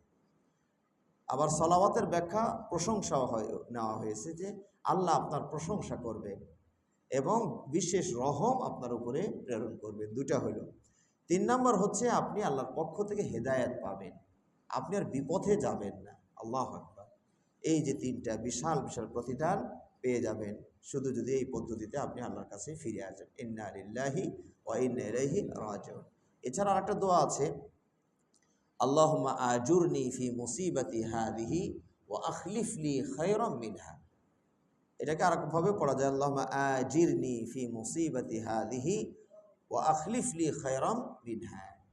আর এটার অর্থ, হে আল্লাহ, আমাকে এই বিপদে আমাকে উত্তম প্রতিদান দান করুন, হ্যাঁ, উত্তম প্রতিদান দান করুন, এবং এর বিপরীতে, এর বদলে উত্তম আমাকে একটা ব্যবস্থা করুন। দেখুন, আইয়ুব আলাইহিস সালাতু ওয়াস সালাম, তাদের কি কোনো দোষ ছিল, পাপ ছিল? কঠিন আল্লাহ পরীক্ষা নিলেন, মারাত্মক অসুখ হয়ে গেল। আইয়ুব আলাইহিস সালাম কত বছর অসুখে ভুগলেন, যা মানে শরীরে পোকা পর্যন্ত হয়ে গেল। শুধু আল্লাহর কাছে বলছিলেন যে আল্লাহ আমার জিহ্বাটা যেন একটু ভালো রাখেন, কমপক্ষে যেন এটা দ্বারা আমি সুবহানাল্লাহ আলহামদুলিল্লাহ আপনার জিকিরটা একটু করতে পারি। কি কঠিন শাস্তি আল্লাহ দিয়েছিলেন, মানে শাস্তি তো না, পরীক্ষা এটা। মানে শয়তান বলেছিল যে ওকে আপনি সুখে রাখছেন এই জন্য তো আপনার কথা কয়, একটু পরীক্ষা করে দেখে টালমাটাল করবে। শয়তান বলে যে তাই নাকি, আমার হে বান্দাকে ওইরকম পাইছো তুমি? তা আল্লাহ তার রাজ্য ছিনিয়ে নিলেন, তার সম্পদ ছিনিয়ে নিলেন, পরিবারের সব সদস্য ঘরে শুয়ে আছে, সাপ পড়ে সব করে মারাও গেল। তাহলে রাজ্য হারালেন, সম্পদ হারালেন, পরিবার হারালেন, শরীর হারালেন, এমন একটা অবস্থায় চলে গেছে। তবু আইয়ুব আলাইহিস সালাম আল্লাহর পথ থেকে বিচ্যুত হয় না। এই যে ধৈর্যের পর আল্লাহ তাকে প্রশংসা করছে, ওয়াজাদনাহু সাবিরা। আল্লাহ নিজেই সার্টিফিকেট লিখছেন, বলছেন আমরা আইয়ুবকে ধৈর্যশীল পেয়েছিলাম। আল্লাহ যদি বলে ধৈর্য পেয়েছিলাম, ধৈর্যশীল পেয়েছিলাম, ওই আল্লাহর মধ্যে ধৈর্য কি পরিমাণ ছিল চিন্তা করেন। সুবহানাল্লাহ। এই যে ধৈর্যের কারণে কি হয়েছে, সব ফেরত পেয়েছে, রাজ্য ফেরত পেয়েছেন, সম্পদও ফেরত পেয়েছেন, পরিবার পরিজন ডবল ডবল আল্লাহ ফেরত দিয়েছে। হয়তো 5 সন্তান আল্লাহ নিয়েছে, পরে 10 সন্তানের ব্যবস্থা আল্লাহ করেছে। আল্লাহু আকবার। সব আল্লাহ আবার ডবল ডবল ফেরত দিয়েছেন। এই যে তাহলে ধৈর্য ধরলে তো আমার ক্ষতি নাই, হয় ইহকালে না হয় পরকালে, একটা তো পাবেনি। হ্যাঁ, তো এই জন্য উম্মু সালামা এর থেকে এই হাদিসটা বর্ণিত যে নবী সাল্লাল্লাহু আলাইহি ওয়াসাল্লাম বলেছিলেন যে কারো যদি বিপদ হয়, সে যদি এই দোয়াটা বলে তো আল্লাহ তারকে উত্তম একটা ব্যবস্থা করে দিবে। যেদিন তার স্বামী আবু সালামা মারা যায়, তখন তিনি এই দোয়াটার কথা মনে পড়ছিল, হাদিসটার কথা মনে পড়ছিল যে আল্লাহ নবী তো বলেছেন যে আল্লাহ এর চেয়ে উত্তম ব্যবস্থা করে দিবেন। কিন্তু তার মনে আবার একটা প্রশ্ন জাগছে যে আবু সালামার চেয়ে উত্তম স্বামী আর কে হবে? উনি হলেন প্রথম মুহাজির পরিবার, যারা সপরিবারে হিজরত করে নবী সাল্লাল্লাহু আলাইহি ওয়াসাল্লামের সাথে মিলিত হয়েছেন সপরিবারে। এই আবু সালামা হলেন ইসলামের প্রথম যারা, তার মধ্যে উনি হলেন সর্বপ্রথম। তো এত ইমানের দিক থেকে পরিবারটা ভালো ছিল। সেই স্বামী মারা গেছেন, তো ভালো এর চেয়ে ভালো আল্লাহ দোয়া বললাম, কিন্তু ভালো এর চেয়ে তো দেখি না চোখে। তারপরেও নবী সাল্লাল্লাহু আলাইহি ওয়াসাল্লাম কথার প্রতি ইমান মজবুত করে তিনি কথাটা বললেন যে আল্লাহ এই বিপদে আমাকে একটু উত্তম ব্যবস্থা দান করিয়েন। দেখা গেল তার দোয়াটা আল্লাহ কবুল করলেন। স্বয়ং নবী সাল্লাল্লাহু আলাইহি ওয়াসাল্লাম তাকে বিয়ের প্রস্তাব দিয়ে স্ত্রী হিসাবে গ্রহণ করলেন। সুবহানাল্লাহ। তার মানে ওনার ব্রেনে নবীর কথা আসে নাই। যখন তিনি মানে একটু সন্দেহের মতো করছিলেন যে আবু সালামের যে ভালো আর কে আছে, তার মানে নবীকে ওটা বাদ রাখছিলেন, কারণ নবী তো আমার ক্যান্ডিডেট হবে না, এ তো বোঝাই যায়। ওনার মতো আপার লেভেলের লোক কি আমার স্বামী হবে?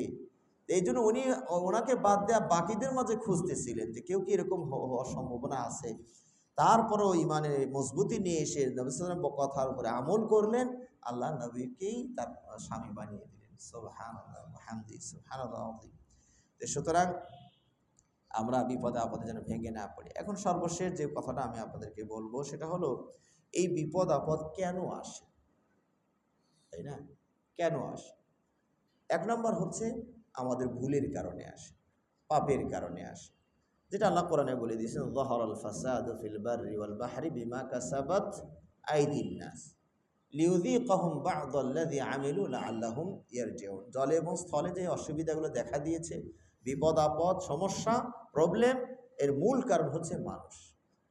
তা আল্লাহ বলছেন আমি তাদেরকে কিছু কিছু করে সাইরেন বাজাই, যাতে করে তারা ওই ভুল পথ থেকে একটু ফিরে আসে। সূরা সাজদায় আল্লাহ একই কাছাকাছি শব্দে বলেছেন, ওয়ালানুযীকান্নাহুম মিনাল আযাবিল আদনা দুনাল আযাবিল আকবারি লাআল্লাহুম ইয়ারজিউন। আমি বড় আযাবের বদলে ছোট ছোট আযাব দিই, যাতে করে তারাই ভুল পথ থেকে ফিরে আসে, পাপের পথ থেকে ফিরে আসে। আর একটা কারণ হচ্ছে যে আপনার উপর যদি বিপদ এসে যায়, তাহলে আপনি সর্বপ্রথম ব্রেনের মধ্যে এটা আনতে পারেন যে হয়তো আমার কোনো ভুল আছে, আমার কোনো ত্রুটি আছে। আল্লাহ ওইখান থেকে শুধরানোর জন্য এই সাইরেন বাজিয়েছে, তাই না? এটাকে প্রথম মনে করবেন। তাহলে যদি ভুল থাকে ফিরে আসার চেষ্টা করুন, পাপ থাকলে মুক্ত হওয়ার চেষ্টা করুন। আর আল্লাহ রাব্বুল আলামিন আপনাকে যে বিপদটা দিয়েছেন, আপনার আল্লাহর উদ্দেশ্যটা ভালো, আপনার প্রতি আল্লাহর ভালোটা ইচ্ছা আছে। এই যে বালা মুসিবত এসে গেলে আপনি মানে অসন্তুষ্ট হবেন না।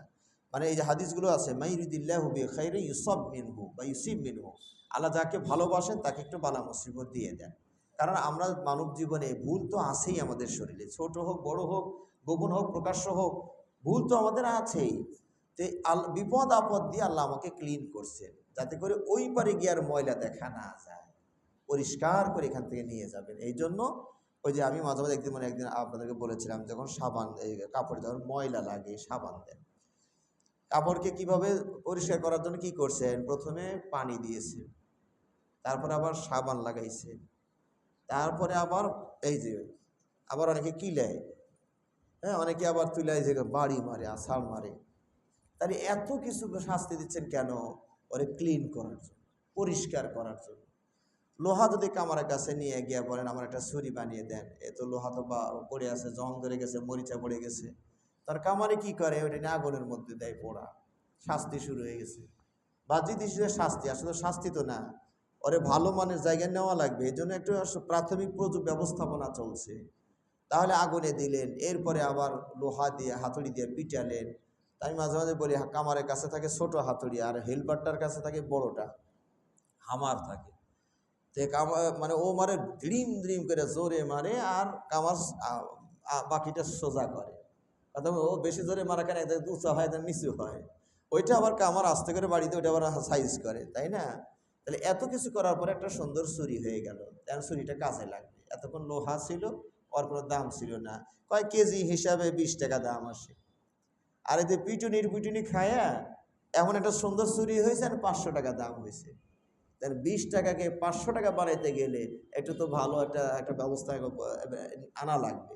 তা আমি তো এই ময়লা আবর্জনায় ভরে গিয়েছে, তা আল্লাহ মাঝে মাঝে ঠেকনা দেয়, একটা আগুনে সেক দেয়, এটা দুটো বাড়ি মারে, যাতে করে আমরা পরিষ্কার হয়ে ওপারে ক্লিন হয়ে যাই, ওপারে যেন আমাদের আর কোনো সমস্যা না থাকে। সুবহানাল্লাহ।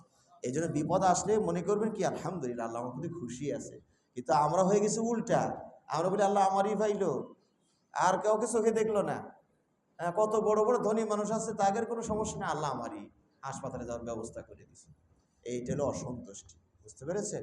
বরং আমরা মনে করবো যে আল্লাহ আমার ভালো চেয়েছেন, তাই আমাকে বিপদ আপদ দিয়েছে। কারণ কি, মানে মুমিনদের বিষয়টা আল্লাহ নবী সাল্লাল্লাহু আলাইহি ওয়াসাল্লাম হাদিসে বলছেন, আজাবান লিআমরিল মুমিন ইন্না আমরাহু কুল্লাহু খায়র ওয়া লাইসা যালিকা ইল্লা লিল মুমিন।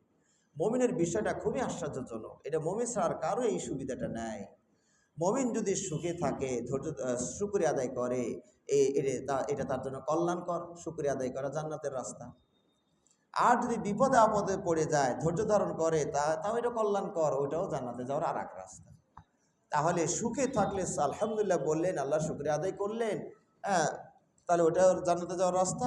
আবার বিপদে পড়লেন, ধৈর্য ধারণ করলেন, ওইটাও আপনার জান্নাতে যাওয়ারই রাস্তা। তাহলে দেখুন বিপদটা কেন আসলো। 1 নম্বর হলো যদি আপনার পাপ থাকে, পাপের জন্য এসেছে। 2 নম্বর হচ্ছে, ধরে নিলাম আপনার কোনো পাপ নাই, তারপরেও বিপদ এসে গিয়েছে, তাহলে মনে করবেন যে আল্লাহ রাব্বুল আলামিন, এটা হাদিসের কথা, আল্লাহ রাব্বুল আলামিন, আল্লাহ নবী সাল্লাল্লাহু আলাইহি ওয়াসাল্লাম বলেছেন যে ইন্নাল আবদা ইযা সাবাকা মিনাল্লাহি মানজিলাতান, আল্লাহর পক্ষ থেকে আপনার জন্য একটা বড় ধরনের একটা মর্যাদা আসন রাখা আছে, কিন্তু আপনি যে কাজ করছেন এই কাজে ওই পর্যায়ে যাওয়া সম্ভব না। বুঝতে পেরেছেন? যেমন ধরুন বিসিএস ক্যাডার যারা হয়, পাশ করলেই চাকরি, সরকারি উপর পর্যায়ের চাকরি হয়ে যাবে পাশ করলেই। কিন্তু এই বিসিএস ক্যাডারকে সবাইকে দেওয়া যাবে? এটা বাছাই করার জন্য কঠিন পরীক্ষা নিয়ে তো একটা বেছে নিতে হয়। ওরা পাশ করাবে ওই কয়জনকেই, পোস্ট ফাঁকা আছে যেই কয়জন, অতিরিক্ত পাশ করাবেই না। কথা বুঝতে পেরেছেন? তো 10,000 আবেদন করবে, কঠিন পরীক্ষা নিয়ে আপনার প্রথম ধাপেই দেখবেন যে 900 জনকে আউট করে দিয়েছে, আছে 100 জন, লাগবে কয়জন? 10 জন। আবার পরীক্ষা দিতে হবে আর একটা, এটা আরও কঠিন করবে, করে আরও 50 জনকে আউট করে দিছে, তাও না দেখি যে 40 জন 50 পাস করছে, আর এক পরীক্ষা নিবে। হ্যাঁ, এইভাবে করতে করতে শেষে আপনার ওই 10টা টিকাবে, তাহলে ওই মর্যাদায় যেতে পারবে। তাহলে এই যে শেষের 10টাদের লোক টিকলো, এরা কি ঘুমায় ঘুমায় এই পোলাও কোরমা খেয়ে খালি ওখানে টিকলো? কি পরিশ্রম করলো তারা, রাত দিন পড়াশোনা করে, কোত্থেকে যে প্রশ্ন করে, আকাশ বাতাস, মনে কোনো সিলেবাসও নাই। বিশেষ ক্যাডারদের কোনো সিলেবাস নাই। হ্যাঁ, মানে কোথায় থেকে কি প্রশ্ন আসবে আল্লাহ মাবুদ জানে। এই জন্য দিন রাত তারা পড়াশোনা করছে জেগে জেগে। তাহলে অত বড় পদ নিয়ে যেতে হলে এটা তো ঘুমিয়ে ঘুমিয়ে বসে থাকলে তো হবে না, পরিশ্রম করতে হবে, তাই না? তো এখন আপনি পরিশ্রম করছেন না, আল্লাহ আপনার জন্য একটা পদ রাখছে, ওই পদে আল্লাহ নিবেন, কিন্তু আপনি যে কাজ করেন ও চেয়ারম্যান পর্যায়ে তো থাকার কথা না, আপনার মন্ত্রী বানাবে কেমনে? কারণ কোনো দলের যদি আপনি মন্ত্রী হতে চান তাহলে আপনাকে ওরকম ওই দলের অবদান রাখা লাগবে, তাই না? তাহলে না আপনাকে মন্ত্রী পদে এমপি পদে নিয়ে যাবে। তা আল্লাহ আপনাকে মন্ত্রী এমপি মানে পদ দিয়ে রাখছে, কিন্তু আপনি যে মাঠ পর্যায়ে কাজ করছেন, যে ছোট ছোট আমল করছেন, এ তো দূর যাওয়ার উপায় নেই। তখন আল্লাহ রাব্বুল আলামিন বালা মুসিবত দিয়া, এই যে পরীক্ষা নিয়ে ধৈর্য ধারণ করিয়ে আল্লাহ রাব্বুল আলামিন ওই মর্যাদায় নিয়ে যাবে। সুবহানাল্লাহ বিহামদিহি সুবহানাল্লাহ। সম্মানিত ভাইরা, বিপদগ্রস্ত মানুষ কিয়ামতের দিন যখন আল্লাহর কাছ থেকে প্রতিদান বুঝে নিবে, বিপদগ্রস্ত মানুষ অসুখ বিসুখ কত কিছু, অ্যাক্সিডেন্ট হাবড়ি জাবড়ি কত বিপদ, এই বিপদগ্রস্ত মানুষ যখন আল্লাহর কাছ থেকে প্রতিদান নিবে, সুস্থ মানুষগুলো তখন চেয়েছে দেখবে আর বলবে, আহারে দুনিয়াতে যদি আমাকে কেসি দেয়া চামড়াটা কেটে টুকরো টুকরো করতো, তাহলে আজকে আমি আল্লাহর কাছ থেকে কত বড় প্রতিদান পেতাম। সুস্থ মানুষেরা সেদিন মানে বিপদগ্রস্ত মানুষদের যখন আল্লাহ পুরস্কার দিবেন, তখন এই পরিমাণ তারা পুরস্কার প্রাপ্ত হবে যে সুস্থ মানুষরা বিপদ মুক্ত তারা জীবন কাটিয়েছে, তারা ওই দিন আল্লাহর কাছে কামনা করতো যে দুনিয়াতে যদি আমাদেরকে ওরকম বিপদ আসতো আর আমাদের চামড়াগুলো যদি কেসি দিয়ে মানে কুচকুচ করে কাটতো, তাহলে আল্লাহর কাছে সে কত প্রতিদান পেতাম। সুবহানাল্লাহ বিহামদিহি সুবহানাল্লাহ। তো সুতরাং ভাইরা, বালা মুসিবত আসবে, আমাদেরকে ধৈর্য ধারণ করতে হবে। সবচেয়ে বালা মুসিবত কার আসে? নবী রাসূলদের। আসাদুন্নাসি বালাআন আল আম্বিয়া ফালামসাল ফালামসাল। সবচেয়ে কঠিন পরীক্ষা হয় সবচেয়ে ভালো ছাত্র যারা, তারা হলেন নবী এবং রাসূলগণ। প্রাইমারি সেকশনের প্রশ্ন, প্লে নার্সারির প্রশ্ন আর এসএসসি ইন্টারের প্রশ্ন কি এক হবে? প্লেতে যখন আপনারা পড়ছেন বা আমরা যখন পড়ছি, আমাদের সময় প্লে ছিল না, 1 থেকেই শুরু হয়েছিল। তো যা হোক, এখন প্লে নার্সারিও আছে। দেখবেন বাচ্চাদেরকে কি কি প্রশ্ন করছে, কি কয় সরল এর নিচ থেকে এইদিকে একটু দাগটা টানো, এইখানে একটা ফোঁটা দিছে না, কয় ফোঁটা দিয়ে দাগটা মিলাও, সোজা করে মিলিতে পারছে কিনা তাতেই হাত কাঁপে। হ্যাঁ, ব দিয়ে কয় এটা র বানাও। প্রশ্ন, প্লের প্রশ্ন, কারণ আর যেরকম মানে মানে প্রস্তুতি সেরকম লোড, তাই না? এই মাথা থেকে ওই মাথা মিলাও, ওই মাথা থেকে ওই মাথা মিলাও। এই হলো ক খ গ ঘ ক গ, মাঝখানটা নেই, ওই মাঝখানটা একটু বসা। প্রশ্ন হয় এরকম, কারণ বাচ্চাই প্লের কত জটিল প্রশ্নই আর দিবেন। হ্যাঁ, এ পাশে দেওয়া আছে, এবার দেখো এইটার সাথে কোনটা মিলে, একটু খালি টান দেখে মিলাও তো দেখি। কথা বুঝতে পেরেছে? সহজ প্রশ্ন মনে হয় আমাদের দিকে, কিন্তু ওর জন্য তো জাম বের হয়ে যাচ্ছে, তাই না? তো ওর ধারণ ক্ষমতা অনুযায়ী প্রশ্ন করা হয়েছে। তা আমরা যারা ইমানের প্রাথমিক লেভেলে আছি, তাদের প্রশ্ন হবে যে এরকম ছোট ছোট প্রশ্ন, আল্লাহর পক্ষ থেকে বালা মুসিবত আসবে ছোট ছোট। আর যদি কারোর জন্য দেখেন যে বড় বিপদ আসছে, তাহলে আপনি এটাও কমপক্ষে মনে করবেন যে আপনার ইমানের মাত্রা একটু বাড়ছে। নাহলে এত বড় প্রশ্ন কেন আসলো, এত বড় বিপদ কেন আসলো? অবশ্যই আপনার ইমান মজবুত হয়েছে, আলহামদুলিল্লাহ বলবেন। যেহেতু ইমান মজবুত, এই জন্য পরীক্ষাটাও কি হয়েছে, বড় আসছে। যার আছেই 100 টাকা, সবটুকু হারাইলেই যতই দুঃখ করেন, কত হারাইছে? এই 100ই। আর যার 1 কোটি গেছে, ওর তো বড় ধরনের ক্ষতিটা হয়ে গেছে, তাই না? 1 কোটি টাকা আমার গেছে। তাহলে ওই যে ওনার ইমান হয়তো মজবুত আছে, সমস্যা নেই, আল্লাহ আবার ব্যবস্থা করবে। সান্ত্বনা, যে আসছিলাম তো খালি হাতে, এরপরে কয়েক কোটির মালিক হয়েছিলাম, 1 কোটি গেছে, আবার যখন চলে যাব আবার তো খালি হাতেই যাব। তা সমস্যা নেই, আল্লাহ ব্যবস্থা করবে, ভেঙে পড়া যাবে না। চেষ্টা করবেন বিপদে পড়লে বিষয়টা এরকম নয় যে কোনো বিপদে পড়লে আপনি এটাকে সলভ করার চেষ্টা করবেন না, বিষয়টা এরকম না। কিন্তু আপনি গর্তে পড়ে গিয়েছেন, ওঠার আল্লাহর কাছে দোয়া করেন, সাহায্য চান, ওঠারও চেষ্টা করেন, এই বিপদ থেকে মুক্ত হওয়ার চেষ্টা করবেন। আল্লাহর উপরে আস্থা রেখে যে বৈধ সোর্সগুলো আল্লাহ অনুমতি দিয়েছেন, সেগুলোর মাধ্যমে আপনি আপনার বিপদ থেকে মুক্ত হওয়ার চেষ্টা করবেন। সর্বোপরি আমরা যে বিষয়গুলো জানলাম, যে আমাদের জীবনটা হবে হ্যাঁ, বিপদে ঘেরা জীবন, হ্যাঁ, এবং পরীক্ষার জীবন, যেটা আল্লাহ রাব্বুল আলামিন বারবার এই কথাগুলো আমাদের বলেছেন। আর আমি সর্বশেষ আপনাদেরকে বলবো নবী রাসূলের জীবনীগুলো পড়ার জন্য।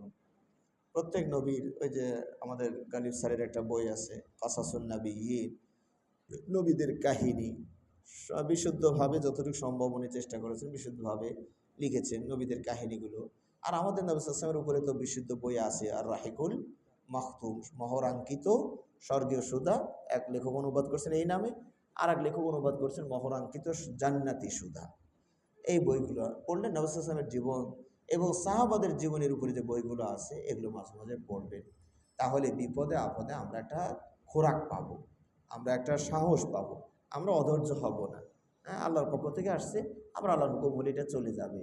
রাত্রি যত গভীর হয় প্রভাত তত নিকটে আসে।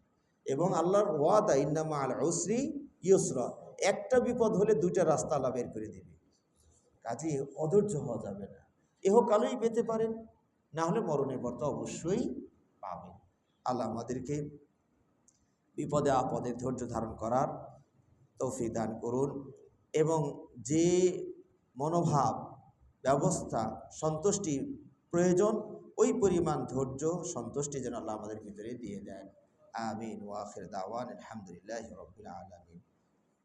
এ পর্যায়ে আপনাদের যদি কোনো প্রশ্ন থাকে তাহলে আমরা প্রশ্নের দিকে যাব। পাশাপাশি এখানে আর দু একটি কথা, বিপদ আপদের কথা যেহেতু এসেই গেছে, ফিলিস্তিনের বিষয়গুলো আপনারা আশা করি স্মরণে রেখেছেন। সেখানে তো মানবেতর জীবনযাপন চলছে, হ্যাঁ, মুহুর্মুহু বম্বিং হচ্ছে, ক্ষেপণাস্ত্র হামলা হচ্ছে, গুলি, ঘর বাড়ি ভেঙে মাটির সাথে মিশিয়ে দেওয়া হচ্ছে। যুদ্ধের যে একটা নীতিমালা, আন্তর্জাতিক পর্যায়ে একটা নীতিমালা আছে, কোনো নীতিমালার তোয়াক্কা এই নেতানিয়াহু, ইহুদি, ইসরায়েল এটা করছে না। কথা বুঝতে পেরেছেন? হাসপাতালে হামলা করা যাবে না, হাসপাতাল সব গুড়িয়ে দিয়েছে। স্কুল কলেজ আক্রমণ করা যাবে না, ভেঙে দিয়েছে, সব গুড়িয়ে দিয়েছে। শিশুদেরকে হাত মারা যাবে না, শিশু কত হাজার মেরেছে চিন্তা করে দেখেন। এরপরে নারীদেরকে হত্যা করা যাবে না, কত নারী চলে গেছে দুনিয়া থেকে। গর্ভবতী, 9 মাসের গর্ভবতী, তাকেও মারছে, তাদেরকেও মারছে। তো এই যেখানে খাবার নাই, পানি নাই, বিদ্যুৎ নাই, থাকার ব্যবস্থা নাই, কেমন একটা কঠিন মুহূর্তের ভিতরে তাদের অবস্থানটা আছে চিন্তা করে দেখুন। তাদের তুলনায় আমরা কত ভালো আছি চিন্তা করুন। হ্যাঁ, তো এইভাবে চিন্তা করতে হয়। এটা আল্লাহ নবী সাল্লাল্লাহু আলাইহি ওয়াসাল্লাম বলছেন, লা তানজুরু ইলা মান ফাওকাকুম ওয়ানজুরু ইলা মান দুনাকুম।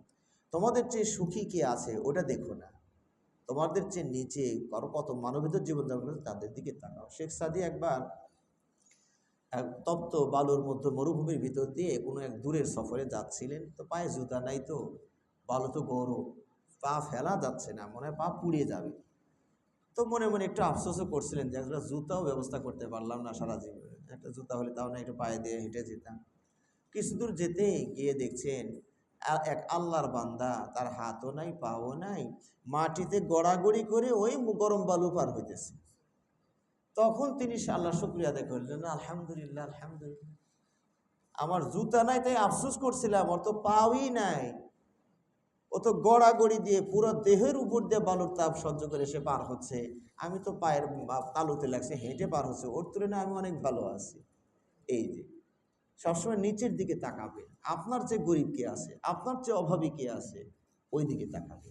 তাহলে আপনার একটা মানে আপনার ধৈর্য করাটা সহজ হবে। তো ফিলিস্তিনের জন্য সাহায্য আবেদন করা হয়, যদি কোনো সোর্স পান, আমাদের বাংলাদেশ জমিয়ত আহলে হাদিসের পক্ষ থেকেও সাহায্য পাঠানোর চেষ্টা চলে। এছাড়া আরও যেগুলো সোর্স আছে চেষ্টা করবেন অর্থ সম্পদ যতটুকু পারা যায়, দোয়া তো করবেনই, পাশাপাশি অর্থ সম্পদ তাদের জন্য পাঠানোর চেষ্টা করবেন। আল্লাহ আমাদেরকে তৌফিক দান করুন, আমিন।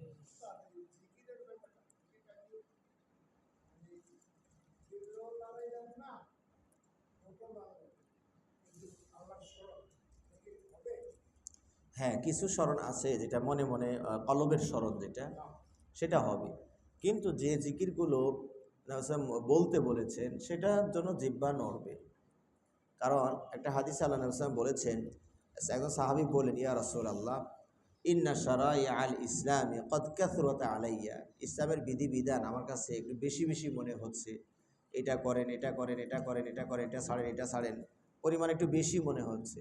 তো আমাকে এমন একটা শর্ট কোর্স দিয়ে দেন, শর্ট ব্যবস্থাপনা দিয়ে দেন, যেটা নিয়ে আমি বিজড়িত থাকবো, হ্যাঁ, তখন আল্লাহ নবী সাল্লাল্লাহু আলাইহি ওয়াসাল্লাম তখন এই কথা বলেছিলেন, লা ইয়াজালু লিসানুকা রাতবাম বিযিকরিল্লাহ, তোমার জিহ্বাটা যেন আল্লাহর জিকিরে ভিজে থাকে। তাহলে এখানে জিহ্বার কথা আসছে না আসে নাই? হ্যাঁ, এই অন্তরে যেটা থাকবে, অন্তরে জিকির হচ্ছে আল্লাহর প্রতি আপনার বিশ্বাস। অন্তরের কাজ অন্তর করবে, জিহ্বার কাজ জিহ্বা করবে, হাতের কাজ হাতের করবে, তাই না? অন্তরের কাজ আপনি হাত পা দিয়ে করতে পারবেন না। অন্তরের একটা কাজ আছে যে বিশ্বাস, হ্যাঁ, এবং আল্লাহ আছেন, আল্লাহর সাথে আপনার ভালো সম্পর্ক আছে। এই যে অন্তর দিয়ে যে চিন্তা ভাবনা, এটা মনে মনে না, এটা আপনার জিহ্বার নেড়েই বলতে হয়। হ্যাঁ, আর মানে অন্তরে হলো বিশ্বাসের জায়গা, বিশ্বাসটা অন্তরে থাকবে। মানে অন্তরের কাজ জিহ্বা দেওয়া হয় না, জিহ্বার কাজ অন্তর দিয়ে হয় না। হাত পায়ের কাজ হাত পাই করবে, অন্তরের কাজ অন্তর করবে, তিনটা কাজ করবে। অন্তরে যেটা বলা হয় কি, অন্তরে বিশ্বাস, মুখে স্বীকার, আর কাজে বাস্তবায়ন, এই তিনটার সমন্বয় হয় ঈমান। হ্যাঁ, তবে আপনি যখন যেমন আল্লাহর বিশ্বাসও করলেন, আবার আল্লাহর সৃষ্টিকে নিয়ে ভাবছেন, ভাবাটা কিন্তু মুখ দিয়ে হয় না, ভাবাটা হয় কি দিয়ে? এই আল্লাহর আসমানের দিকে চাচ্ছেন, মনে মনে ভাবছেন, এই সর্বনাশ, কি বিশাল ছাদ, একটা খুঁটিও লাগলো না, মনে মনে বলতেছে, চিন্তা করছে। আকাশে তারকা উঠলো, মনে মনে চিন্তা করছে, আল্লাহর কি ক্ষমতা রে। এটা মন দিয়া, এটা হলো যে, এটা হলো কলবের ইবাদত। বিশ্বাস তো আছেই, পাশাপাশি আল্লাহর সৃষ্টিকে নিয়ে অন্তর দিয়ে আল্লাহর সাথে ভাবছেন, এত বিশাল সৃষ্টি, কি ক্ষমতা আল্লাহ, কি শক্তি আল্লাহ, অন্তরে অন্তরে। আবার যেখানে বলা প্রয়োজন সেখানে বলেন, ওখানে চুপ থাকা যাবে না, বলা দরকার সেখানে।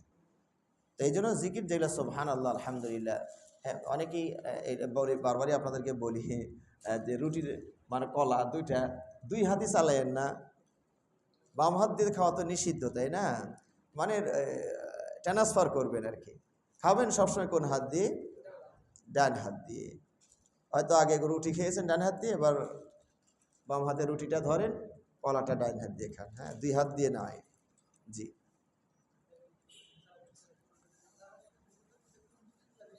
জি জি।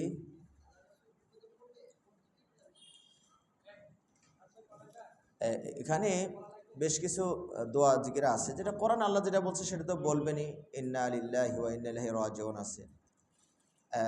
এছাড়াও ওই যে ইউনূস আলাইহিস সালামের জিকির যেটা আছে, লা ইলাহা ইল্লা আনতা সুবহানাকা ইন্নী কুনতু মিনাজ জালিমিন।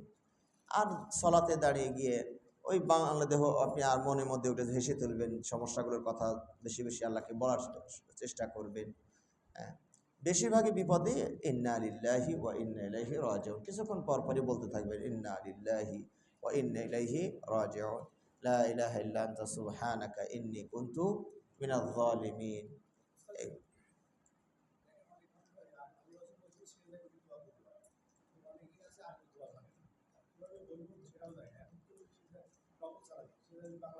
হ্যাঁ, নফল সুন্নাতে বাংলা দিয়েও দোয়া করতে পারবেন।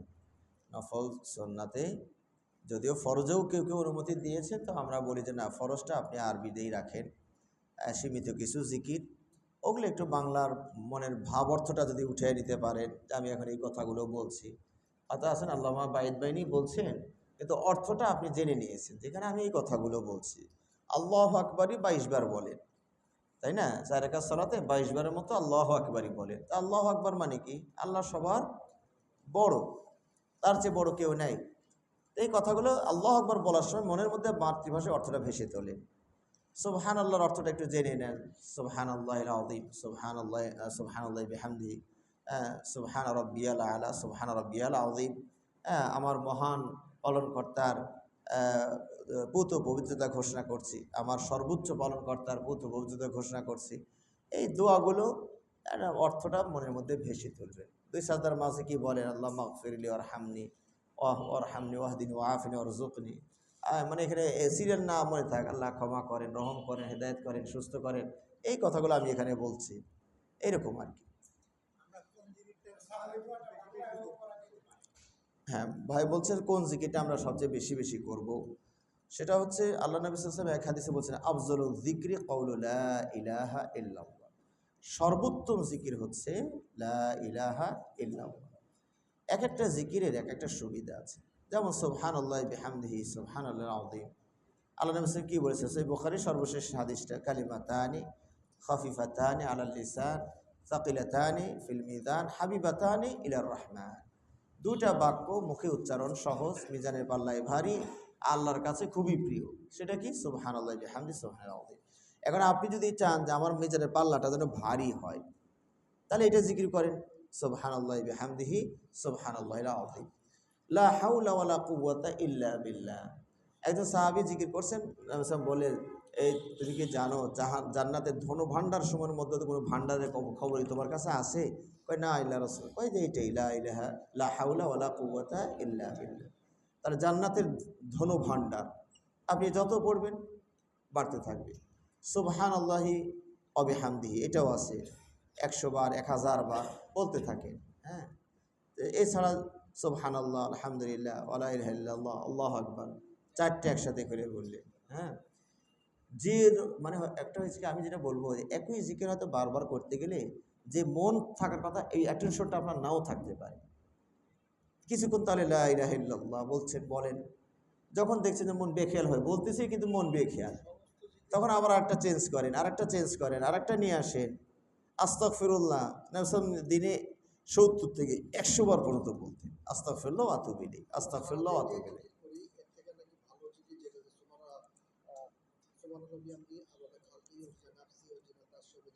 এটা হলো নবী সাল্লাল্লাহু আলাইহি ওয়াসাল্লাম বিবিকে একদিন ফজরের সালাত পড়ে উনি ওনার কাজ সেরে এসে দেখেন বিবি ওই জায়গায় বসেই জিকির আজকারে ব্যস্ত আছে।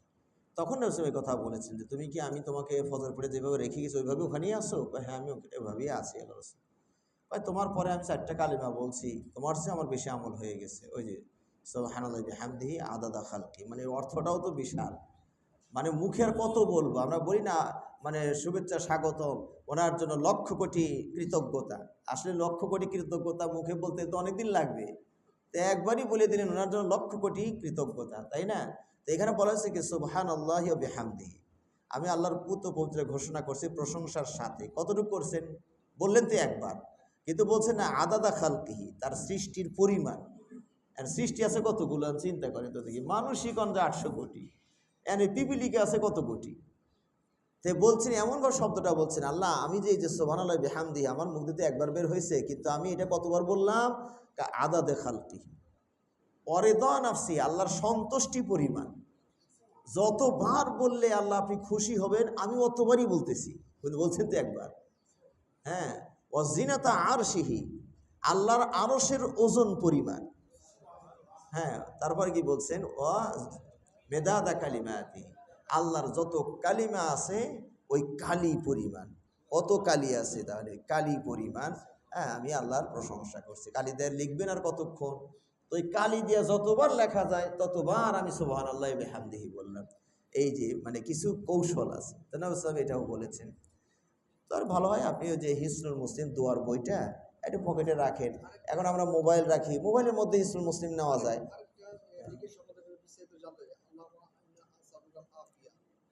হ্যাঁ, আল্লাহুম্মা ইন্নী আসআলুকাল আফওয়া ওয়াল আফিয়া আছে, আল্লাহুম্মা ইন্নী আসআলুকাল আফওয়া ওয়াল আফিয়া, বা আল আফিয়াও বলতে পারেন। মানে আল্লাহর কাছে নিরাপত্তা চাচ্ছে, সুস্থতা চাচ্ছে। তো যে কোনো দোয়া, মানে আল্লাহ নবী সাল্লাল্লাহু আলাইহি ওয়াসাল্লাম শেখানো দোয়াগুলো যে কোনো একটা পড়লে ওর মাঝে সবই আছে। যেমন আল্লাহর কাছে নিরাপত্তা চেয়েছেন, কত রকমের নিরাপত্তা আপনার দরকার। ইমানের নিরাপত্তার দরকার, শারীরিক নিরাপত্তার দরকার, পারিবারিক নিরাপত্তার দরকার, অর্থনৈতিক নিরাপত্তার দরকার। তাহলে এই দোয়ার মধ্যে দেখেন তো সব মিলেছে কিনা, কোনটা বাদ পড়ছে? পুলসিরাতে নিরাপত্তা দরকার, কবরে নিরাপত্তা দরকার। তাহলে আপনার এই যদি এইটুকুই বলে আল্লাহুম্মা ইন্নী আসআলুকাল আফিয়া, আমি নিরাপত্তা চাই আল্লাহ আপনার কাছে, তো আপনি কি না চাইছেন আল্লাহর কাছে? সবই চাইছেন। বিশাল দোয়া এগুলো। রব্বানা আতিনা ফিদ দুনিয়া যেগুলো আছে চান আল্লাহর কাছে, রব্বানা আতিনা ফিদ দুনিয়া হাসানা ওয়া ফিল আখিরাতি হাসানা ওয়া কিনা আযাবান নার। কি চাইছেন? সব চাইছেন। আল্লাহ দুনিয়া এবং আখিরাতে কল্যাণ যা আছে তা আমাকে দেন, আমি এটা আপনার কাছে চাই। আর আগুন থেকে জাহান্নাম থেকে মুক্তি চাই। কি চান নাই আপনি? সব চেয়েছেন এর মধ্যে। হ্যাঁ হ্যাঁ, একই একই, বরং আরও অনেক সময় আছে কি মাতৃভাষায়, আমরা দেখুন আরবি তো কিছু বুঝি, আপনাদের তুলনায় হয়তো কিছু বেশি বুঝলাম, তারপরও দেখবেন কি আরবিতে বলে ওই মজা পাই না যেদিন ওটা বাংলা বললে গা শিউরে ওঠে। কারণ আমার মাতৃভাষাটা আমার রন্ধে রন্ধে শিরা উপরে শিরা ধমনী উপধমনীর সাথে মানে মিলে যায়। আর আপনি যতই মুখ দেওয়া বলেন রব্বানা আতিনা ফিদ দুনিয়া হাসানা, ওটা হয় না। যখনই বাংলা দিয়ে ডাইভার্ট করে বলবেন দেখবেন আপনার কলদের সাথে মিশে যায় কথাগুলো। হ্যাঁ, তাহলে আমার নবী যদি বাংলা ভাষায় আসতে তো দোয়াগুলো কোন ভাষায় হইতো? কি কর সব ভাষা কার? তা আল্লাহর ভাষা সব। এক আদম থেকে আল্লাহ এতগুলো ভাষা তৈরি করে দিয়েছেন, আল্লাহর বুঝতে তো কোনো সমস্যা নেই। হ্যাঁ, এই জন্য ইবাদতবন্দির ক্ষেত্রে বলি সালাদটা যেহেতু ফরজ সালাদ, ওখানে আমরা হস্তক্ষেপ করি না, করার সাহস পাই না। যদিও আমাদের কারো কারো ফতোয়া আছে সালাতে কতটুকু আরবি রাখা লাগবে এই নিয়ে বিশাল তর্ক বিতর্ক আছে। তো এটা আজকে আর আপনাদের সামনে না বলি।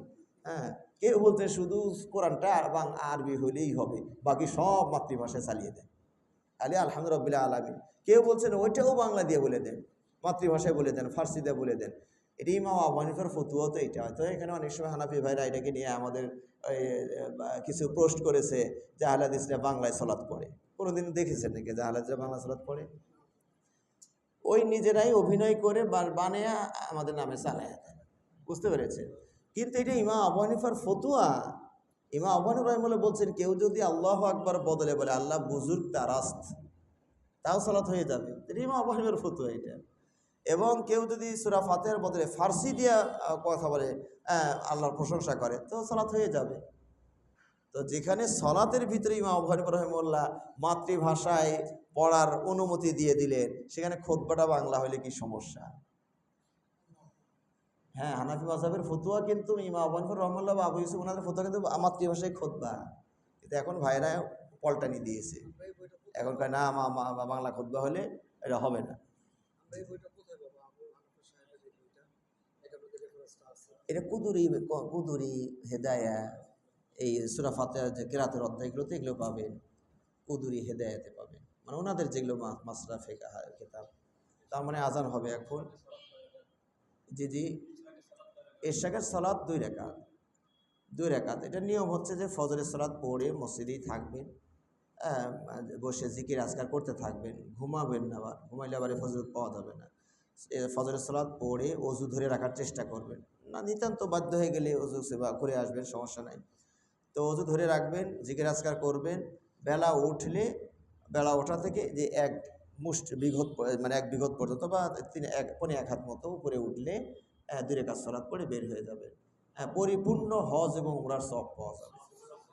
এই জন্য আমি মাঝে মাঝে বলি যে আমরা গরিব মানুষ যারা হজ করতে পারে না, ধনী তো একবার গিয়ে হজ করে আসে, আর আপনি দৈনিক একটা করে হজ পাবেন, একটা উমরার সওয়াব পাবেন। এই সহজ। হ্যাঁ, তাম মাতান, এটার মানে নবী সাল্লাল্লাহু আলাইহি ওয়াসাল্লাম 3বারই বলছে তাম মাতান, পরিপূর্ণ হজ উমরার সওয়াব, পরিপূর্ণ হজ উমরার সওয়াব, পরিপূর্ণ হজ উমরার সওয়াব। না না, বসে থাকা মানে এটা বোঝাচ্ছি না যে আপনি ওখানে একবারে আপনার খারাপ লাগছে, মসজিদের মধ্যে একটু ঘোরাফেরা করেন, হাঁটাহাঁটি করেন। হ্যাঁ, আপনি তো মসজিদ ছাড়েন নাই। হ্যাঁ, মসজিদ তো হলো আওয়াবিন। এটাকে আপনার চাশতের সালাত আপনারা বলেন না, এটা হচ্ছে 10টা 11টার দিকে যখন ঘুমের একটা চাপ হয়। দেখবেন যে স্বাভাবিকভাবে 10টা 11টার দিকে ঘুমের একটা চাপ হয়। ওই সময় যদি আওয়াবিন পড়েন, সেখানে সর্বনিম্ন 2 থেকে 8 রাকাত পর্যন্ত পড়তে পারেন। না না, ওইটা ওটা জয়ীফ হাদিস ভাই, ওটা জয়ীফ হাদিস। মাগরিবের পরে 6 রাকাত পড়া বা 20 রাকাত পড়া যে দলিলটা আছে না, এটা জয়ীফ। জয়ীফ জিদ্দান জালের কাছাকাছি। তা আমরা আজকের মতো এখানে শেষ করি। জি জি জি, যদি হালালে শুরু করে থাকেন, মানে বৈধ সময় শুরু করছেন, এরপরে তো উঠে যায়, সমস্যা নাই। মানে অক্তের হওয়ার মানে অক্ত যাওয়ার আগে শুরু করবেন, কিন্তু অক্ত যাওয়ার পরে আর শুরু করতে পারবেন না। সুবহানাকাল্লাহুম্মা ওয়া বিহামদিকা আশহাদু আল্লা ইলাহা ইল্লা আনতা আস্তাগফিরুকা ওয়া আতুবু ইলাইক। আসসালামু আলাইকুম ওয়া রাহমাতুল্লাহি ওয়া বারাকাতুহু।